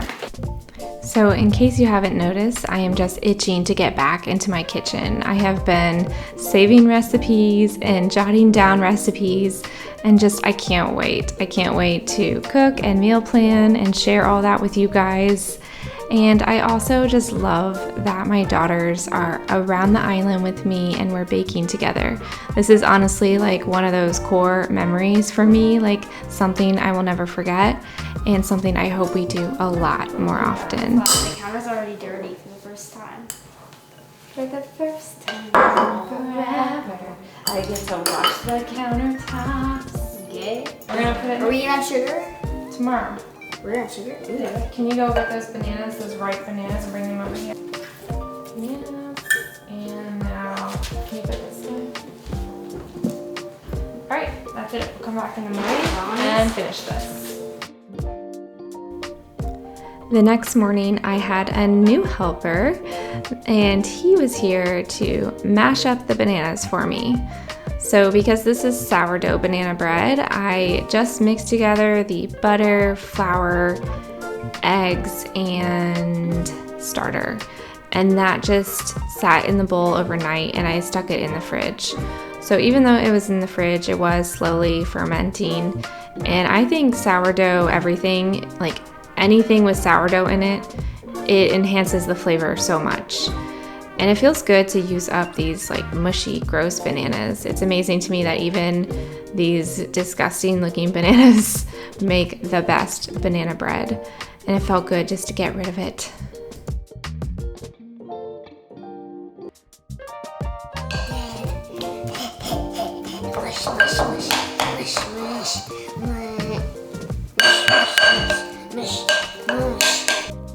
The dough was so tough that I had to pour it into the stand mixer because there was no way we were going to be mixing this by hand. This is just what happens when you make sourdough banana bread. It's just a bit of a different method. This recipe is from farmhouseonboone.com. I love all of her recipes. Every single one I've tried has been really easy with simple ingredients, and it just works. And now I can't possibly get through this video without a huge shout out to my Breville toaster oven. This little oven is carrying us through this kitchen renovation. I cook with it every single day, multiple times a day. It is basically a mini oven, and I can make loaves of bread in it as well. We love this thing so much that I designed a cutout in our cabinets in the island so that I could just put it in there. Since we don't have room for a double oven in our kitchen, I use the Breville as my other oven. So I will link that below. I've been using this for years and years, and this is just my honest opinion. I love it. The banana bread turned out so great. Everyone ate it up, including me, and it was gone before lunchtime.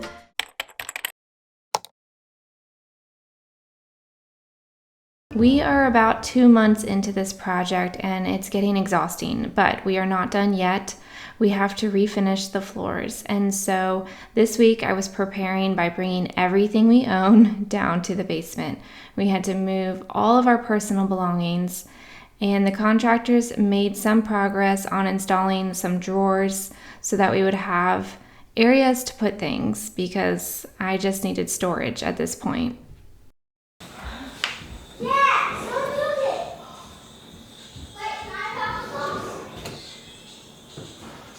So nice. There's so much space in here. I love it. Isn't that great? Wait, I don't see how much space. Huh? Careful, you're gonna spill your water. This much. Yes. Wow, it's humongous. I mean, I could fit I could fit like 5 RC cars. No, there's so much space. And RC cars are pretty big.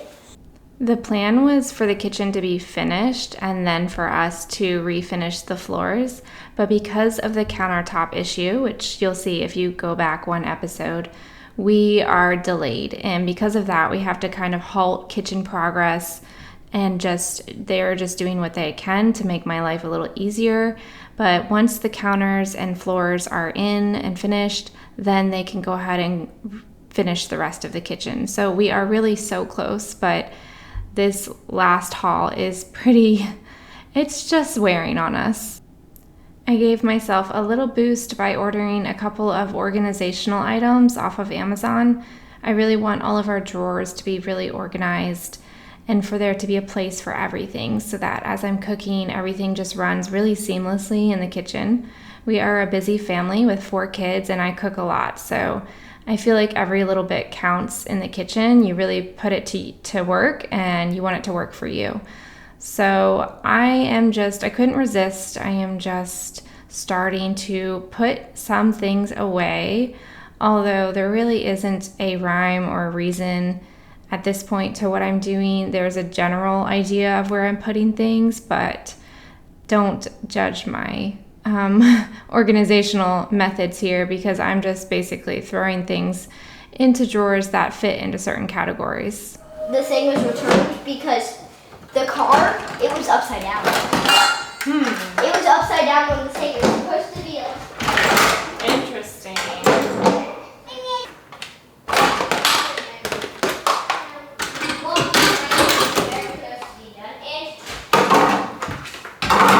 It didn't come with constructions. That was really weird. Instructions, you mean? Yeah, constructions. Like this. You said constructions. They put it like this. Oh. That's not how you're supposed to put it. Put it like this. This is fishy. Quite fishy. Fishy, fishy, fish. I love fish.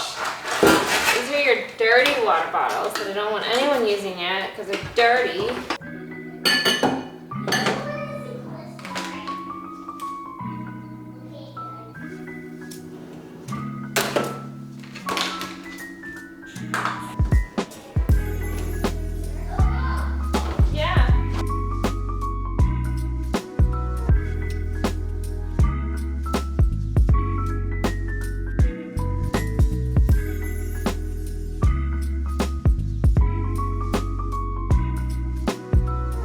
This is our final walk through the house before we leave. We're gonna be staying at a hotel for a couple of days and then we're gonna go stay with family. It's supposed to take about 7 days total, but we are prepared for anything. So as you can see, we've moved a lot of our stuff and the contractors are going to move the big items for us. And there you have it. All right, so we are on day 4 of being out of town. We stayed at a hotel with our family just locally, and that was really fun for everyone. Now we have moved on to family, and we're all set up there. We have a few more days, but they've been busy sanding at the house. I'm so excited. We're on our way to see it. And so hopefully when we get there, we're gonna see just raw wood throughout the whole house, and he's gonna be showing me samples. So I only have one sample I'm looking at because it's really only one thing that I wanted to do. So hopefully I like it. We're gonna check that out. I've got my hubby managing the car, and the kids are back at Grandma and Papa's house, so we're getting a quiet drive. But yeah, I'm excited to see what it looks like. Oh,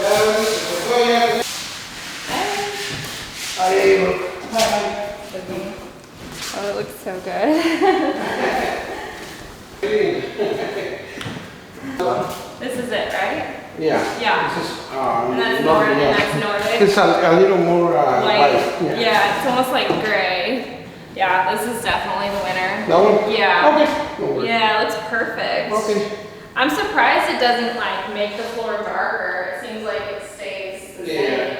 Yeah. Probably good, you know. Yeah. And then the seal, does the seal change the color or it keeps it No. the same? Okay.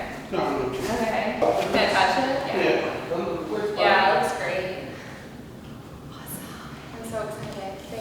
Okay. Alright, cool. Is that everything? I don't need to do anything? Okay. Can I go look around? Okay. Your office, Thomas. Look at your office. Wow, It's that crazy is. how like small the room looks right now. Is that my imagination? I don't know. I feel like this room was so big, and for some reason it feels so It small. looks so good though. What? This is red oak, and some people don't like that red oak has like a pink tinge to it. I already know that I'm gonna be embracing the pink, and I'm not gonna try to like fight it. It's so much brighter in here. Yeah. That's my office.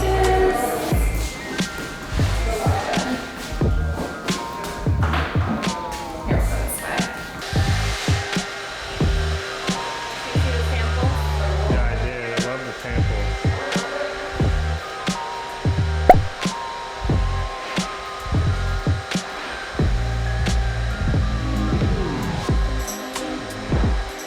You almost can't tell a difference. I can't tell the difference. Yeah, it's like, you see how it's more like white? Yeah, this is a winner right here for sure. Alright. Oh wow.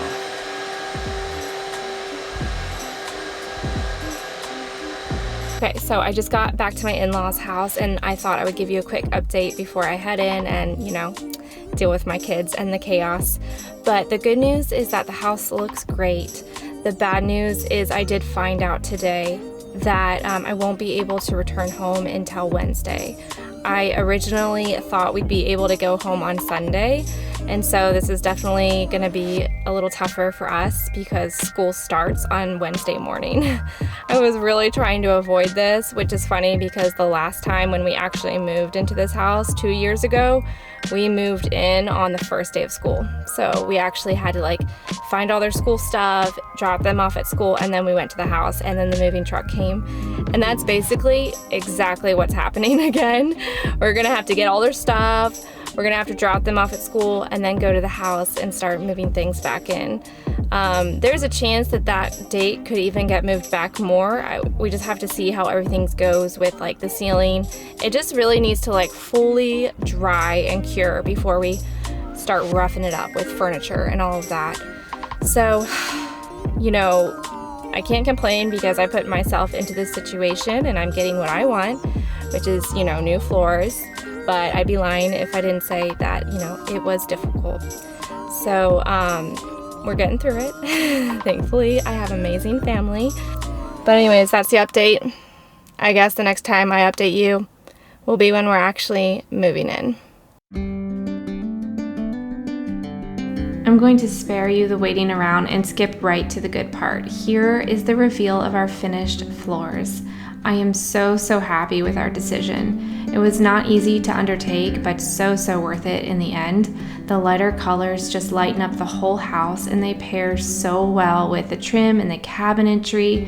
It's just giving the look that I have always dreamed of for this house. All right guys, so I'm in my kitchen and it's been quite a long couple of weeks just trying to get back in our house. But we're here, the floors are finished, and I'm gonna walk you through it so you can see it. It looks amazing. As you can see, the house is not completely put back together because they still have to install the trim on the bottom. But man, look how lovely this turned out.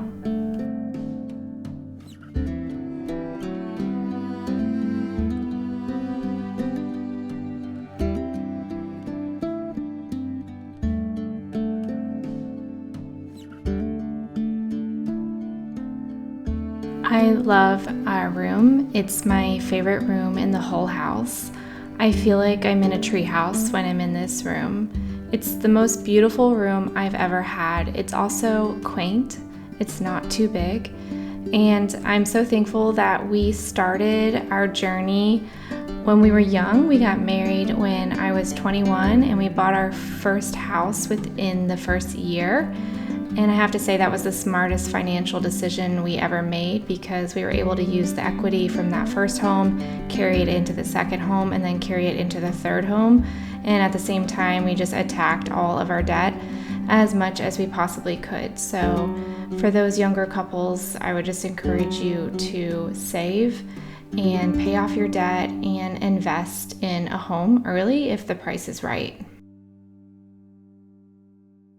It felt so good to get home after almost 2 weeks away, and so the first thing I did when I got home was clean the bathrooms, organize, fill the fridge with food, and meal plan for the week. So for tonight, I'm having pot roast, and we're gonna actually make barbecue sandwiches with that meat. It's just a really easy thing to cook, so I love having that on hand. I'm just trying to keep things running as smoothly as possible, and so that we all feel just a sense of normalcy in the middle of a renovation. All right, so we've come a long way in this space. I don't know if you remember before, but this used to be covered in mold and just totally different. It is slow but steady, and the fact that it has been slower than we wanted, it also just helps keep the excitement going, because I have to wait for each little thing to happen. So we had this hole in the wall. It was all framed for the window, but they weren't able to put the window in until they had a good forecast. So it had been raining a lot. And then when we did the floors, they couldn't work on anything during that process. So finally, just a couple days ago, I got my window. I ordered this window 1.5 years ago. It was one of the first things I got for the kitchen. Once I started envisioning everything, I just measured out how much space I had. I thought through every little thing. I also decided not to center the sink in the middle of this window. And I have reasons for all these little things. I wanted some counter space right here where there was window in front of the counter. So I want to be able to do things here and feel like I'm just looking outside. That was the goal. Also, now that I have the sink here, when I'm doing dishes, I really have a great view out here where my kids could be running around, riding bikes. It's just ideal. It's perfect. So we don't have dishwasher or running water yet in here because we're still waiting on the counters. As you know from my last video, the counters broke. You know, it's just something that happens with natural stone.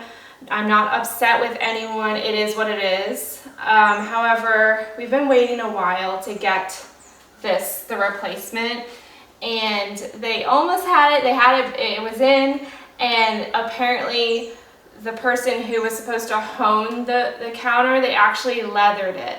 And the guy who fabricates the counter noticed that, and so he sent it back so that they could hone it, and then they're gonna cut it and bring it here. So I just found that out about 2 days ago. That means I don't know if my counters are gonna be coming in a week from now or 2 weeks from now. I've just, at this point, I've given in to the process, and I'm just fully living in my kitchen and enjoying it the best that I can. As you can see, I'm cooking. I started organizing and putting things away. We have lots more drawers now. I went on Amazon and got some organizational items, so I'll show you kind of what I got and what I'm doing. I'm also currently looking at getting like a big cutting board that I can keep out on this counter. As you know, this is Shadow Storm marble, so it is a marble. It's pretty durable and it's sealed really well, but lemon juice and acidic things can etch the marble, which is gonna happen. It's inevitable, and I got the honed finish on purpose because I know that actually shows those marks less. It's more of like a raw look, which it's gonna be fine. It's gonna be lived in, it's gonna have character. But yeah, I'd like to have like a big butcher block surface right here that I can just kind of keep out. So yeah, I'm just kind of getting prepped for when we're really putting this kitchen to use, because it's going to get a lot of use. It already is, and I'm just barely, it's not even done yet. Let's talk about this wall. So on this wall, there's going to be a ceiling to counter cabinet here. This is not going to stay here. There's going to be a range hood, the oven, and then 2 upper cabinets on each side. So this will be kind of a wall of cabinetry, which will be good. All that else that's left is we have some floating shelves to hang and some trim. So just all, and Backsplash, just all the little like finishing details that are gonna bring this space like to life. So on this side of the kitchen, we have dubbed this our baking corner. So I'm gonna have 2 wooden shelves here. I'll actually show you. So we have these gorgeous white oak shelves. They're very sturdy, and I also have white oak wood brackets. So it's gonna be more of a classic look instead of like a modern floating shelf. This is from the cabinet joint. I just can't get over how gorgeous these are. See if you can, I can get out of the way so you can see. No, it's not gonna work. All right, so those are gonna go, there's back there's gonna be 2 of them. And so I can put our flour, oats, chia seeds, sugar, brown sugar, just all the things, you know, you need to quickly grab when you're making things. And then in here, I've got my organizer in here already. This thing is awesome. So this is from Amazon. All right, so I really love this one because it's big. It's also expandable. So when you take it out, it can get smaller or bigger. So both of these sides go in. So you can, if your drawer isn't as wide, you can make it smaller. And then these are adjustable. So we ended up making, there are extra dividers, and I took 2 dividers out to fit some of the bigger things. So this is kind of where we're gonna keep, it's not finished yet. A lot of my stuff is in the basement still, but we're gonna keep all of our measuring spoons and things for baking in here. And then down one, I also have just all of our baking stuff. I've got my scale and sourdough stuff. My big bowl, mixing bowl. I definitely need to get some more mixing bowls. I'm finding I don't have enough of those. This little shelf is an appliance garage. So down here we're gonna have 2 doors that open up, and I haven't decided which appliances are gonna live in here. I don't think I'm gonna keep these 2 things in here because I have other locations in mind for those. But I'm probably gonna get a little toaster, and we have lots of little things that plug in, so this will be good. I used to keep all my knives just like loosely thrown into the drawer, but not anymore. I love this thing. It's beautiful.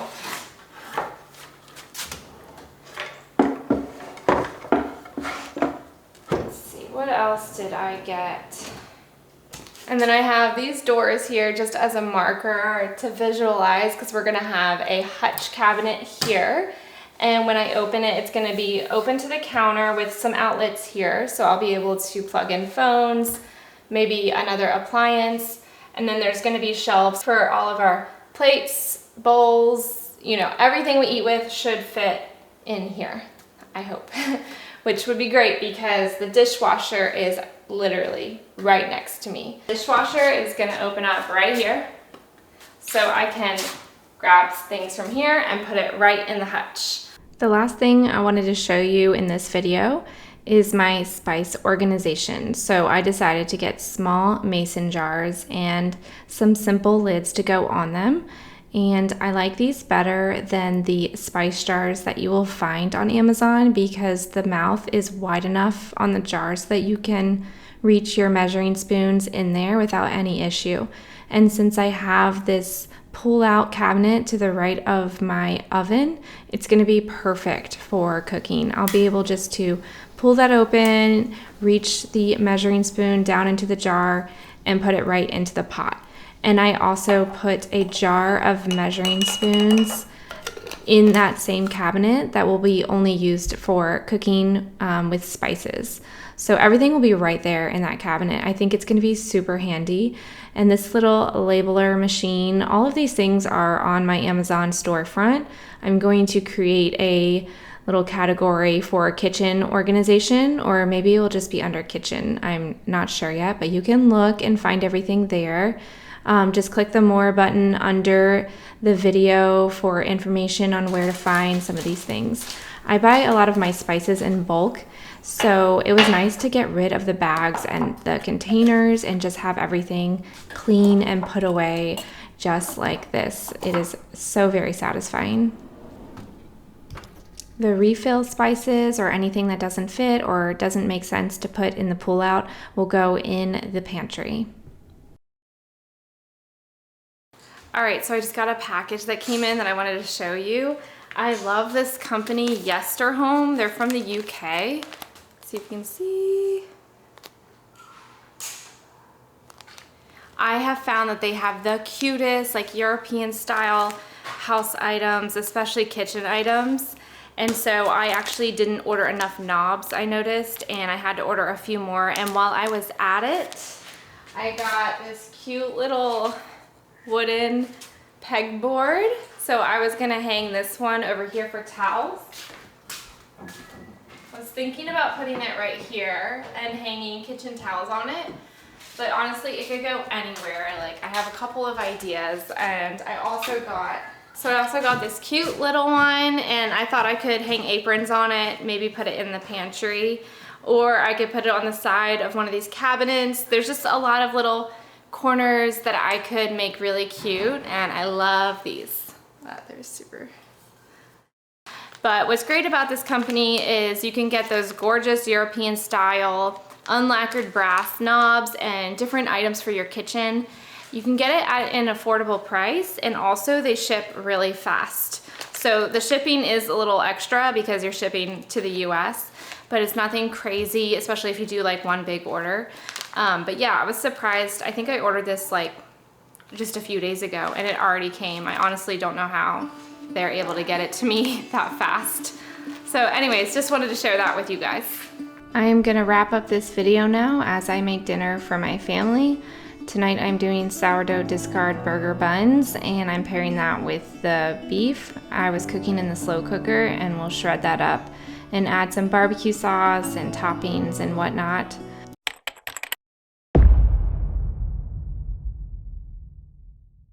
This week we got our countertops after having our previous stones break in transport. We had to wait a bit, and finally the new counters are being installed.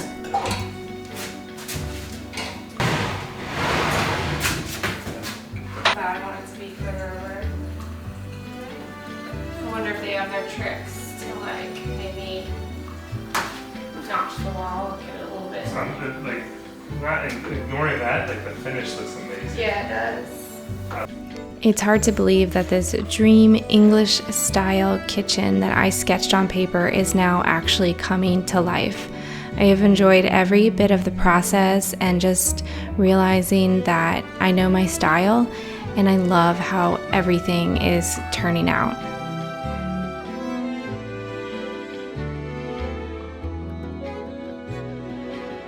The countertop that we went with is called Shadow Stone Marble.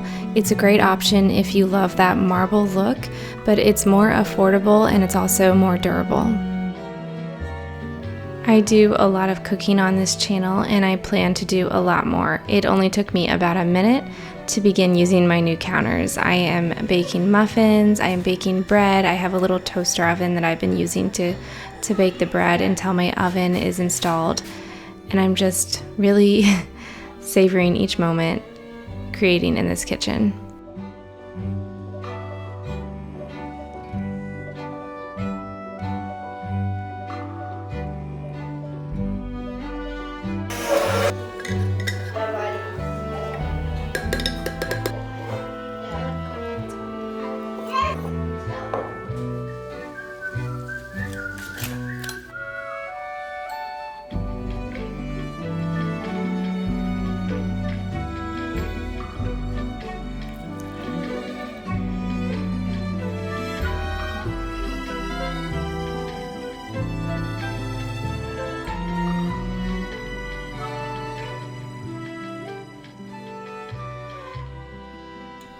Now that the countertops are in, it is go time for everything else to come together pretty quickly in this kitchen. I have been waiting and waiting for this.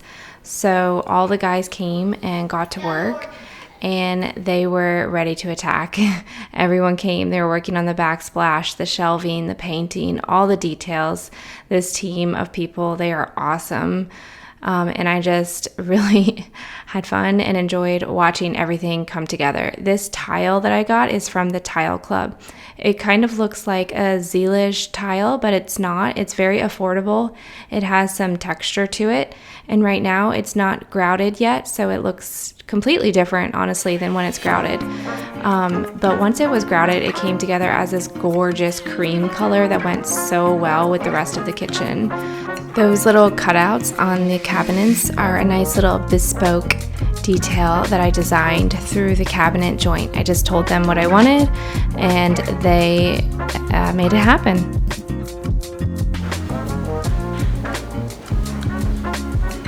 What do you think? Just a little placeholder. So there's like a little more contrast on the tile than I expected. And it took me a minute to like process what I was looking at. And I think once I get the white grout in there, it will just kind of clean up this look a little bit more and tone it down a little bit. But I still really love it. I think, you know, every little design decision makes me nervous because you can't see it until it's pretty much installed. So it's not changing. But I love this little shelf. I think this is adorable. I had to basically like build this from pieces. I had to tell the cabinet company what I wanted, and they had to just sort of give me pieces of wood that we could make into a shelf like this. So they gave me, you know, a big piece like this. They gave me a piece like this. They gave me a corbel, you know, just little details. But yeah, it's really cute. Really, really cute. We are unfortunately still waiting on plumbing. I really can't use this kitchen until I have plumbing, sadly. But we had an issue with the holes. The faucet that I have is a thinner faucet than what you typically see, and so the Countertop company came in and did their usual thing. And when I went to put the faucet in, the holes were just a little tiny bit too big. And so I've been talking back and forth with the Countertop company to come up with different resolutions, and they're, you know, they're gonna work with me. So the first thing we're gonna do is I have a piece coming in from the faucet company that just is like another plate that you can put down that makes it wider so you can stack the faucet on top. So if that looks good, we'll keep that. If not, the Countertop company will come and they'll fill this hole. But, Ooh. do you like it? Yes. Yes. I love it. It's not done. They're gonna add grout, so these lines, these dark lines are gonna get lighter. They're gonna fill the hole here with white. I don't want rice or anything. I just want steak home. Okay. I'm gonna get last night. Hi. You're so pretty. How are I you? think it's still drying, so don't mess with it. Still drying. What do you think, Thomas? Oh wow! Look at all Like these. it? I love it. Okay, good. Like, you know, it's gonna be. Christine, I love all of it. How are we gonna get the? You just kind of have to like, Are there gonna be doorknobs? you know. No, it's the new look. Look, Dad. Of course, there's gonna be doorknobs. Okay. I was Okay, scared. this little section here is like dreaming. my dream come true. It's dreaming. I have thought about this for so long. Dad. And the Yeah. coffee machine's gonna go right here. Dad. It'd be like one of those. The time machine's gonna be over here. No, and then we're gonna put mugs here. Okay, so this little section right here, if I could just go back in time and stop them from drilling those holes, I would have. They drilled the holes the standard width that they always drill the holes, but they are too wide for my gorgeous faucet that I ordered. The faucet is this unlacquered brass statement faucet that I spent too much money on. I just couldn't resist. I loved it so much. And so I'm just not okay with changing the faucet. So we're trying to figure all of that out, as I already mentioned, but that is just putting a little stall once again on, you know, moving forward, getting the faucet, getting the dishwasher. Do you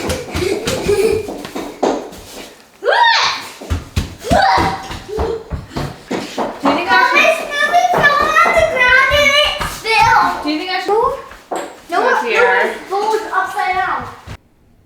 So this evening I am just basically cleaning my kitchen and pulling out my cookbooks and trying to figure out where I want to put things. I love this little shelf so much. I have already restyled it a couple of times, as you're going to see in this video. But I'm putting some of my favorite cookbooks there. I love the tartine bread cookbook. That's definitely my go-to for bread. I'm also trying out the perfect loaf cookbook. I also love the sprouted kitchen. I really enjoy cooking, and I like feeling inspired in the kitchen because cooking is just an essential part of life, and I like to keep things flowing in the kitchen.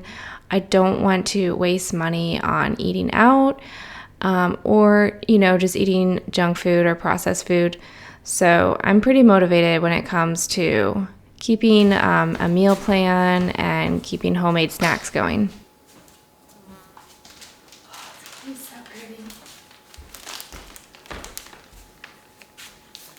I'm getting all my lights out because tomorrow my contractor is going to install them.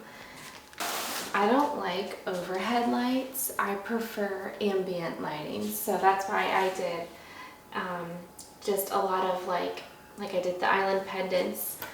I have 2 pendants above the sink and a pendant there. So my goal is to use those and not use these can lights because it's not my thing.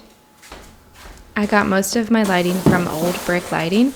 I loved their light fixtures, and they are also similar to the Duval light fixtures. If you've heard of Duval kitchens, they are based in the UK, and they just have some stunning work on their website that my kitchen was inspired by.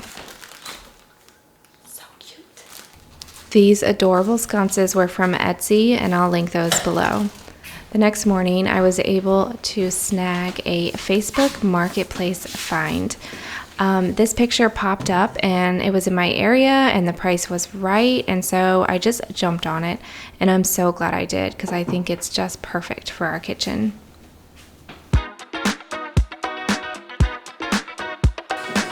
Color looks really good. Yeah.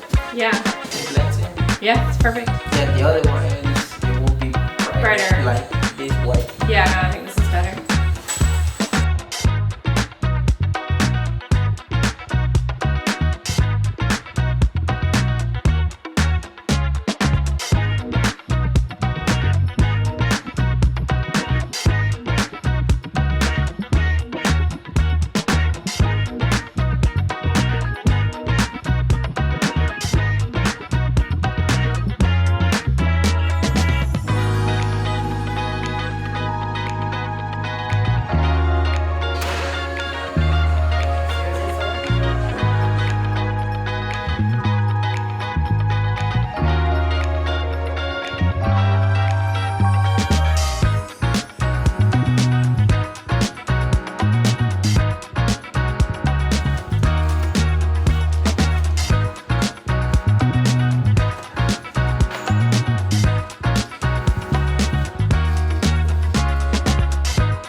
Change the color of the light bulbs. Yeah. I can paint them. Huh? Yeah.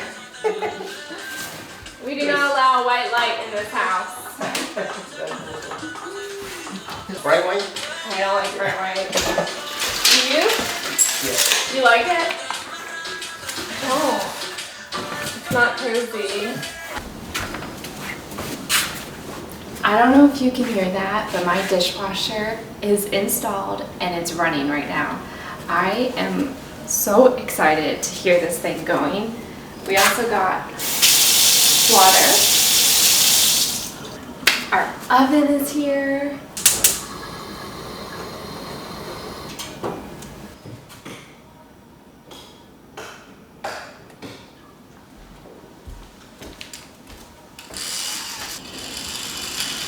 Okay, so obviously you can see we got our lights installed. Everything is stunning. The ambiance is off the charts. I can't talk too loud because I just got my son to bed. But today was long and also really stressful. But as you can see, a lot happened. Faucet and dishwasher situation still needs a bit of work. I'll explain. Okay, so here's the deal.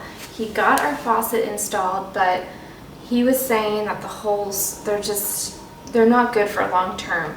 So he went ahead and installed it, but we are gonna have the company come back and fill the holes, and we're gonna re-drill it and reinstall it and just do the whole thing again. But first, we're just gonna live with this and enjoy the fact that we have water. I cannot get over how gorgeous everything is. I'm honestly in shock. This does not look anything like the house that we bought. So in regards to the dishwasher, I need to figure it out, but we couldn't get it as far back as we need it to be to add the paneled door. It's supposed to work according to the measurements, according to the manufacturer.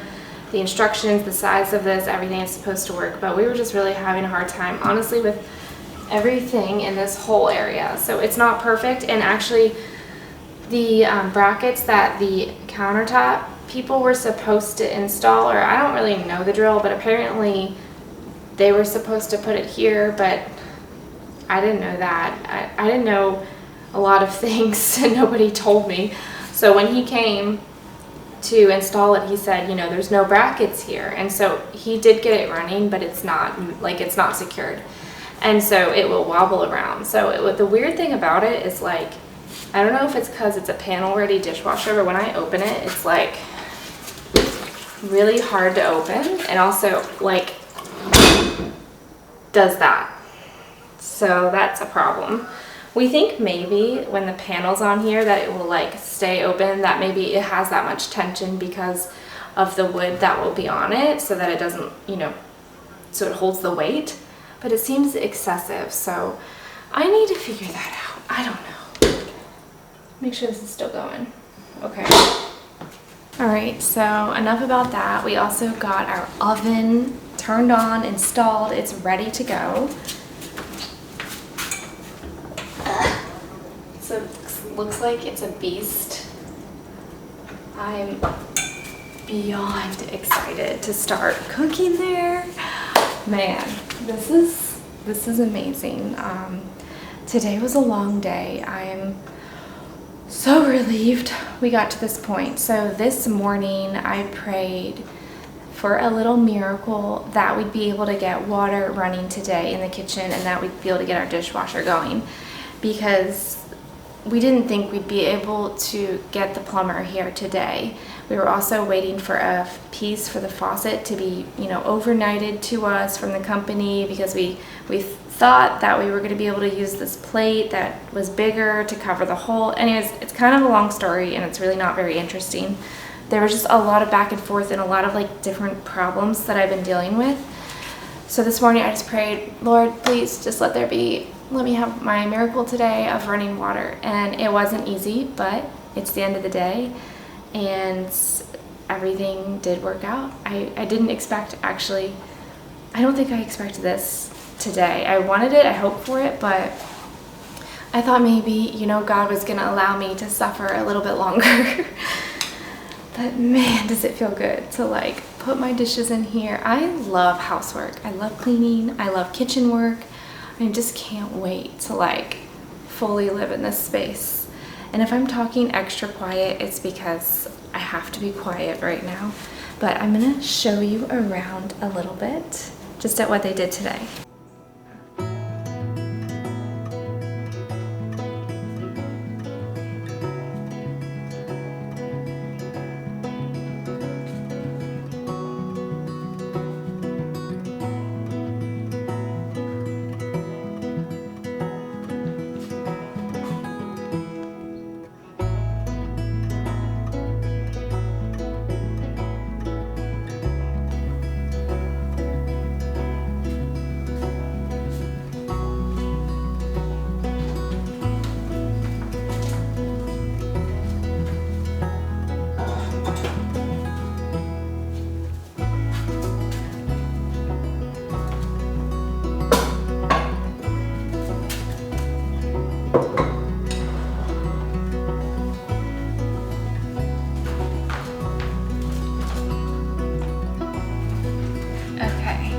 you guys remember when I got this picture from Facebook Marketplace? Well,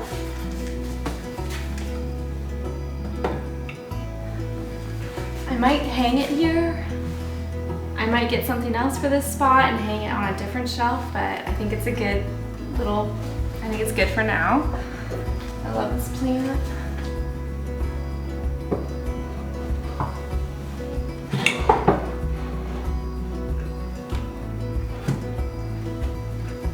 This is so cute.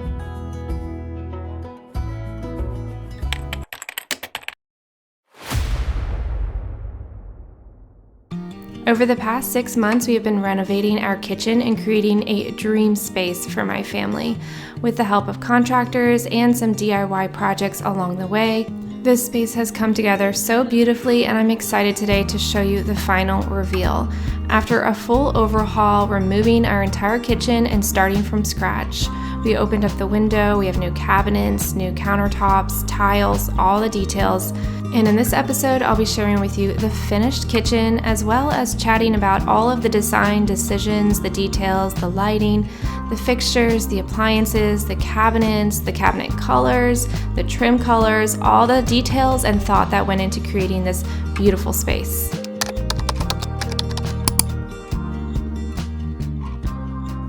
So we are starting off here with all of the crown molding and the trim. This was the final piece that I was really looking forward to. And this is the little hutch that I designed with the cabinet joint. I knew that the finishing touch, the crown molding, would really just be that last piece that would finally show me exactly what I had in my head. And I love how it turned out. I think it's so unique and so special. And we keep all of our dishes in there, so it's really neat. And we also got our light installed in our laundry room finally. And now the range hood. Let's chat about that, because this is something I was really unsure about. I knew I wanted a custom range hood that we built as we put together the kitchen, and I knew that Oscar and his team could figure it out and get the job done, but it took some time deciding on the design. At first, this is kind of what he put up, and I just kept looking at it and feeling like it didn't work. The little piece on the bottom felt like it was protruding too much. And so I just kind of stared at it for a while, and then I brought it up with Oscar and we chatted. And you definitely want to make sure, if you are doing a kitchen project, that you have a contractor who you can trust, that you know is a good person that's always going to work with you, who's going to hear your concerns, and who's going to help you get just the finished product that you were hoping for. The worst is to hire someone, to give them so much money, and then to have them do it their way and to not listen to you. So I'm just so thankful for this team of guys. They're really awesome. If you're in the Atlanta, Georgia area, I will be glad to send you their info. So we talked about trim and molding and just possibilities for this range hood. I really wanted the trim to wrap around the range hood, but we couldn't figure out a good way to do that, given that the range hood comes right up against the cabinets. And so we just played around until it seemed right. And Oscar actually just ended up taking the piece of wood that he had on there originally, and he just cut it a different way, and then he nailed it to the range hood flat instead of sticking out, and I ended up loving it. He just stuck it up there to show me, and I was like, that's it. That's perfect. I was actually going to go to the store and get some special trim and molding and have him use that, but after he did that, I said, never mind, that works, we're done here. Hello, you guys. So I just got back from a photo shoot. My hair is like desperately in need of a clean. I left while they were working and came back, so now I'm looking at everything. So I have a design dilemma at the moment. Me and my daughter have been disagreeing on how to approach this range hood. So I'm happy with it. We just need to figure out the paint color. And my plan was originally to just paint it all this white color, and including the crown molding, so that there's not like this green strip going across. However, my daughter actually really likes this green crown molding at the top. She thinks it like ties it together. However, I disagree. I mean, it kind of looks good, but I feel like it's sort of choppy. So my plan is to either stick with painting it all white, or another idea I have is to paint it cream, which is that it's called White Duck. And that is the color I have on the trim around the window, around the doors. It's the crown molding color, basically everywhere in the kitchen except for right like connected to the cabinets. I know I could also paint it the color of the cabinets, but I'm just not feeling that. I don't think I want more of the cabinet color. So if I do it cream, I feel like that might soften it up and blend it together a little bit better.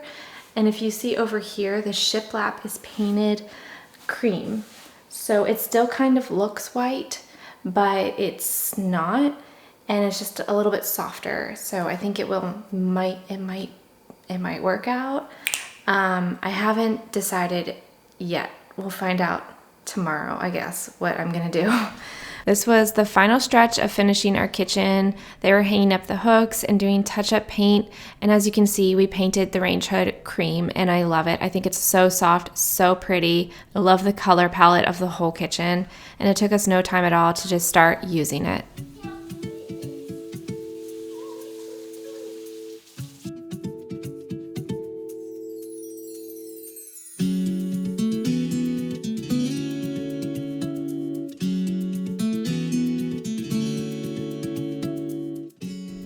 This is my daughter's chocolate chip cookie recipe. She makes them really big and really moist and really delicious, and I'm not allowed to share the recipe with you because it's her own secret recipe.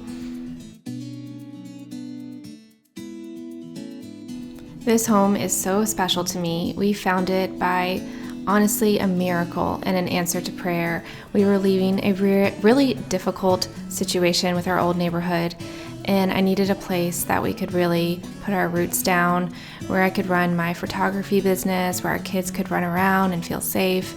And this home was everything and more.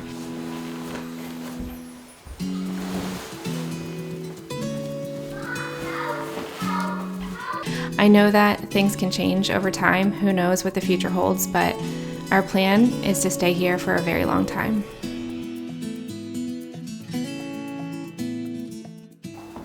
Okay guys, the kitchen is officially done. They just left. They were doing the final touch-up paint today, so everything's still a little wet, so I can't put things back quite yet. So I just need to clean up, and then I'm gonna start decorating a little bit. I went to an antique store down the road and got pretty much almost everything that I was hoping to get just to like finish this kitchen. All right, so we have our brass hanging rail. This came from the Yester home. Again, I love them. So I'm just gonna hang up some little copper pots and pans that I got, and it's just for decoration. None of this is gonna be used. Maybe eventually one day I will actually have a purpose for this, but it was intended to just be decorative.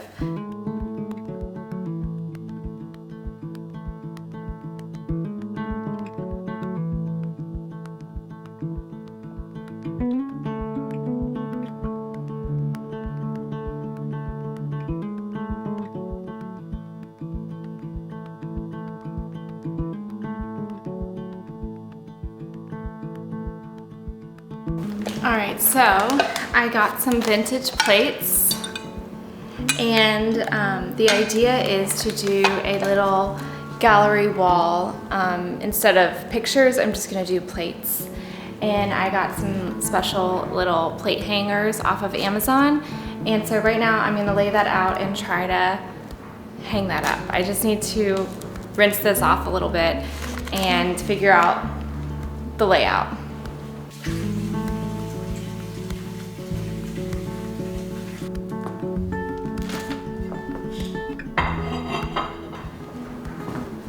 Thinking I will lay them out on the floor and then stage it.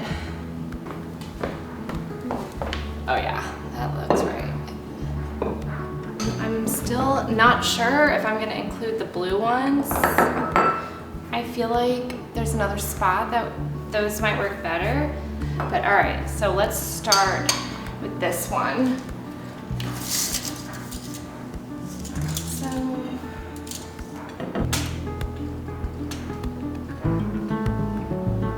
called the eyeball method, or girl math. So you have this hanger here, and then this thing. So this gets hammered into the wall, and it holds it really nice and secure. And that should do it. It's really got a firm grip on this plate.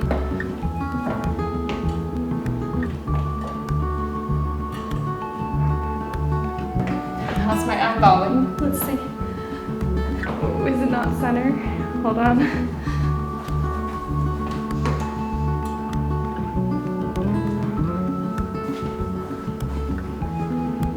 Okay, that'll do it. All right, plate number 2. Let's see.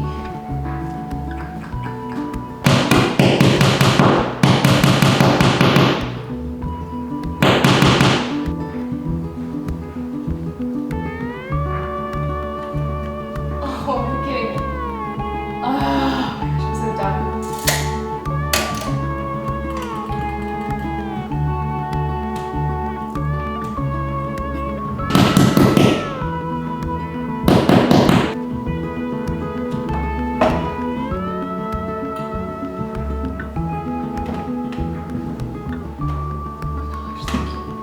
Is it working?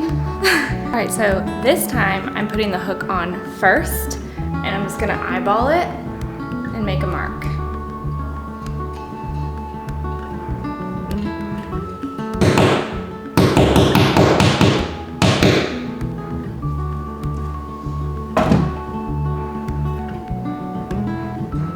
All right, pulling out my laser level.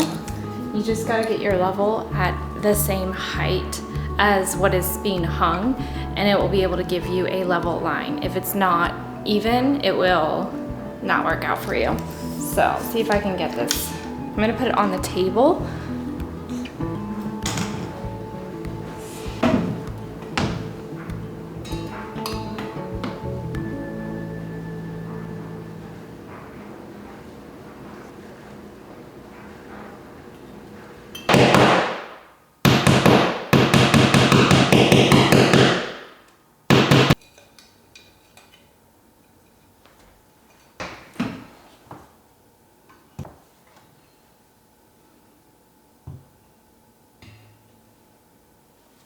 Please look okay.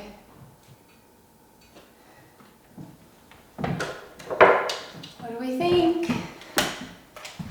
Does it work? Look at it. Oh yeah, it works. It's so cute. Oh my gosh, I love it. So adorable. Okay, now I gotta finish putting stuff up here. So let's figure that out.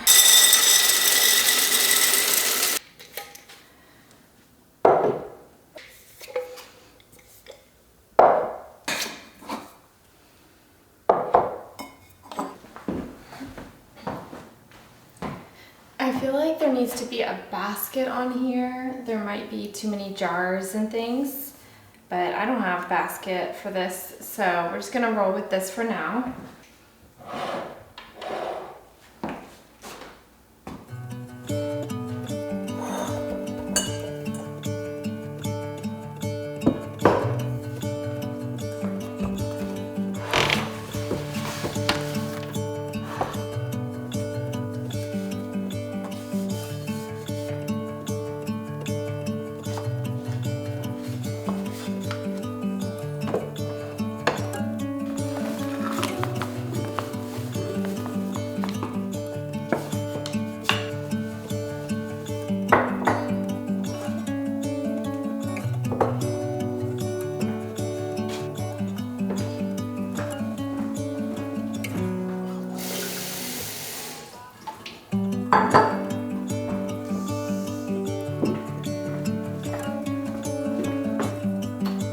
So I got this cute little vase, and I wanted to put it up here and get a little flower from outside and just stick it in there, because around our property we have a lot of rose bushes, and I have some mums and some dahlias. So I feel like throughout the year I'm able to find flowers. Look what I found. Wow, these are dahlias. I planted them in a really good spot in our yard 2 years ago, I believe, and I haven't been doing anything really to maintain them, and they're still doing awesome. It all started with a sketch when I was inspired, and it moved on to ordering cabinets, and now after 6 months, I'm excited to reveal to you our finished kitchen.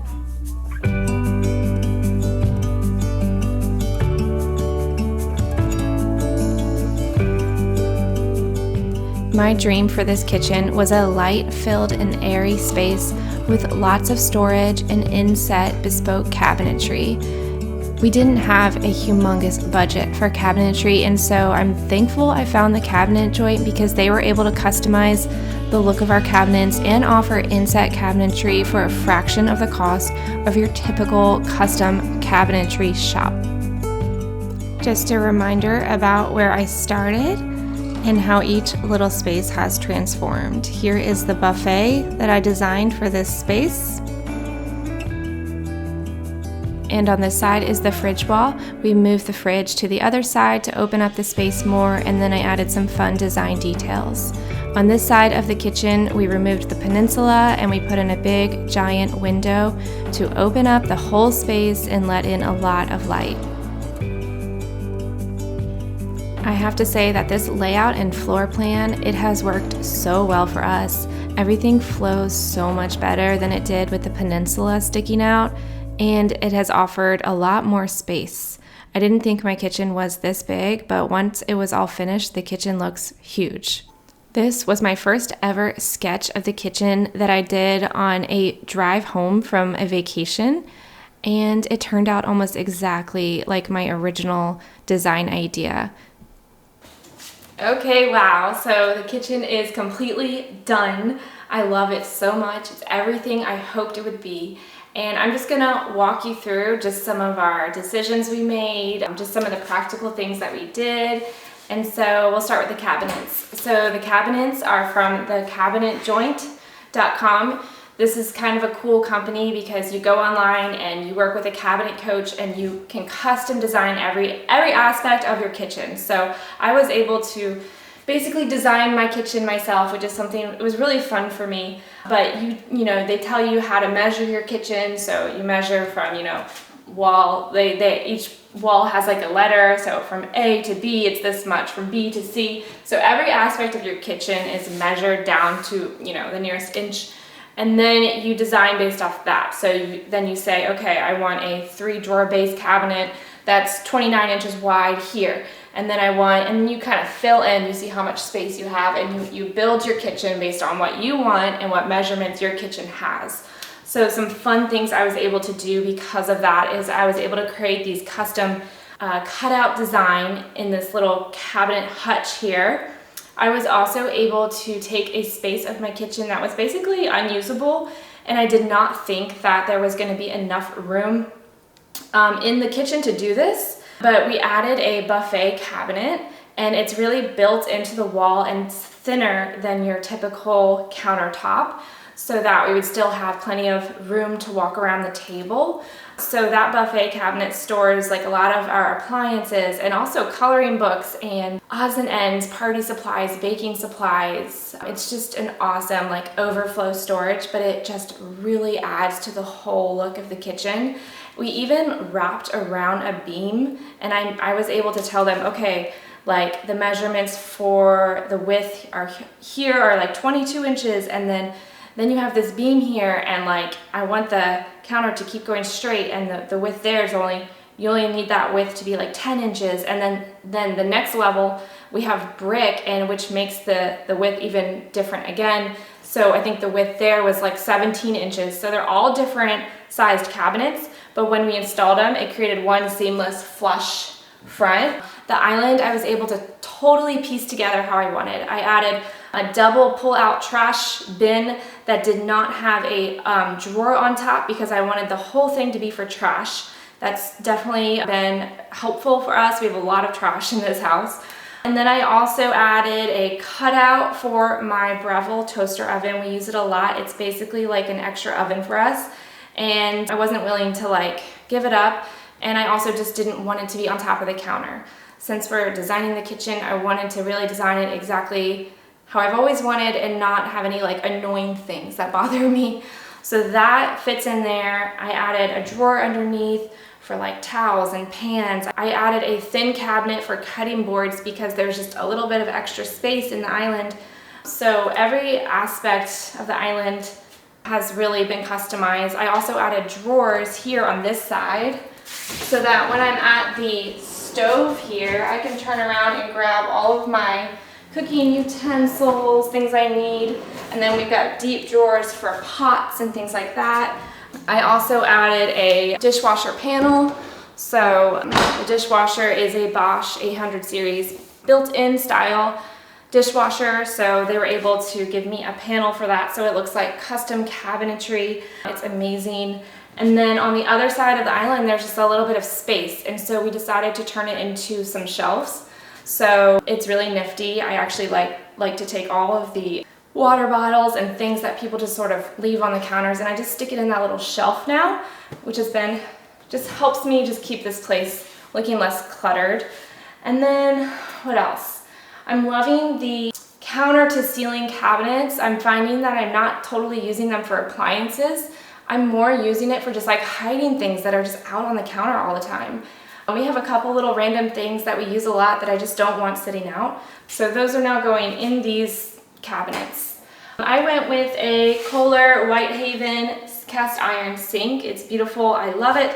And I also went with the Perrin & Rowe unlacquered brass faucet. This faucet was definitely an investment. It was something I really struggled with whether I should get it or not. But in the end, I was a little nervous to buy an unlacquered brass faucet off of Etsy, like I know some people do. It's cheaper. I just was unsure about how that would work for me in the long run. It's really beautiful. It has like this, it starts to develop this tarnish and like patina, and I really like that look. It makes it look more old world, just more lived in. And the countertops are shadow stone marble. If I had to choose a different counter, I would probably have gone with maybe a quartz or a quartzite. Quartzite was very expensive, which is why we didn't do that. And then quartz was about the same price as this marble counter. And so I really tossed and turned. I just feel like I'm a natural stone girl, and it is nerve-wracking to have like a natural stone in your kitchen, especially when you have kids and you like to cook a lot, because it does develop like etching and you know, there'll be some wear and tear on it, which I think it's okay. It gives it that more like lived in look, which I'm okay with. I did get like a little tiny blueberry stain right here.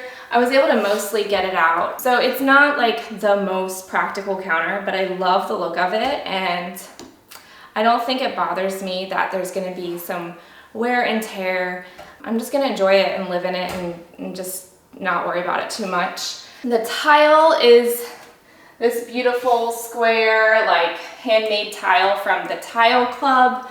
And it's not like a Zeelige tile, so it's more affordable. It's just your basic ceramic tile, but it just has good character to it, and it also has really nice creamy color. I really liked this one. The oven is a Kutch oven. It's a 36-inch. It's been great. It seems like it's just a workhorse.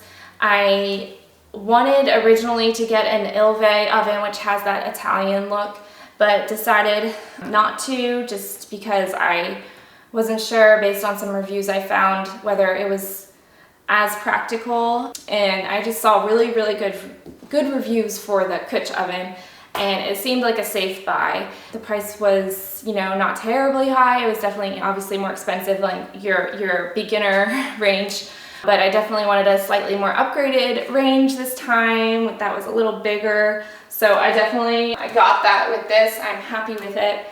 And it's a dual fuel, so that's good.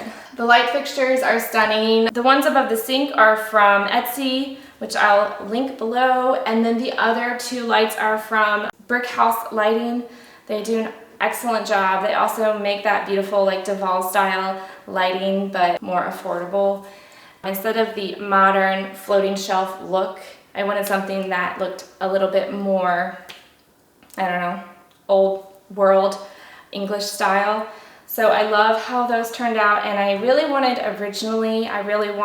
shiplap all over the kitchen, but I had a lot of time to think about it and decided not to do that. I wasn't sure how durable that would be, or if I also felt like once you get it up, it's very hard to change that. So once you staple it all in the wall, you know, you don't really want to undo that. So if I didn't like it, or if I wanted to change my mind or anything, it'd just be very hard, I feel like, to change that in the future. So we went with tile on this side, and on that side I went with shiplap in my little nook area here. And it's just the right amount where I'm really happy. I love looking at it. Fits in really well with the kitchen. So the cabinet color, I get this question a lot. It's called Heron. It's from the cabinet joint. It's one of their stock colors. You can pay to have a custom color, which is just, it would have just really brought up the price. So I settled on this Heron color. And when I say settled, I don't mean like I didn't like it. I love it. It's a little more green than I originally was going to do, but I have no problem with that. I love it. It's kind of like a beige and gray and green color. It looks different at all times of the day, but it's soft and subtle enough that I don't think it's going to wear out over time. Like, I don't think I'm gonna get sick of it. And then for the trim, we went with White Duck by Sherwin-Williams. Or is it Duck White? It might be Duck White, one of those two. It's a very creamy white with some gray and even a tiny bit of pink in it, if I could say. It has a slight undertone. And I felt like it was a good contrast trim. So it wasn't too much darker than the walls, but it added a little bit of contrast to the trim, which I like. And the walls are Alabaster by Sherwin-Williams. I have nothing really to say about the walls, the white walls. I don't know if I love this white or not. I feel like it works, but it's not like my perfect white, but it works. It definitely has some more gray in it, which is good. I wanted things to look older. I didn't want that bright white, crisp, modern kitchen. I wanted it to feel a little more like lived in. So I think we accomplished that here. And then the actual island itself, the cabinets are antique white from the cabinet joint. So that color, you know, is kind of similar to the trim, which is Duck White. And so all in all, everything together kind of blends nicely. We painted the range Duck White, or White Duck, and I think the softness of that really works. And the shiplap's also Duck White, and obviously just all of the trim. I think it turned out so dreamy, so perfect, soft, with a little bit of color, and I absolutely love it. And I hope you do too. Feel free, if you have any questions, to comment below and I'll try to answer them. Thank you so much for joining me on this journey of redoing my kitchen. This has been an exciting year of just like planning it and then actually seeing it come together. Before I end this video, I thought I would show you a few clips from my daughter's birthday party. We were able to quickly put this new kitchen to use, and she used her cute little skills to decorate and get ready for her 11th birthday party. I hope you all enjoyed this kitchen series and this final reveal. If you haven't had a chance, you can look back. I documented the whole journey from start to finish. You can look at the description below to find any links, and feel free to comment to ask any questions. In the future, I'll have lots more cooking content and homemaking content, and I'm excited to create more videos here. Thanks so much for being on my little channel, and I'm glad you're here. If you haven't already, please subscribe and hit the bell notification. It really helps my little channel, and I'm looking forward to sharing more projects with you down the road.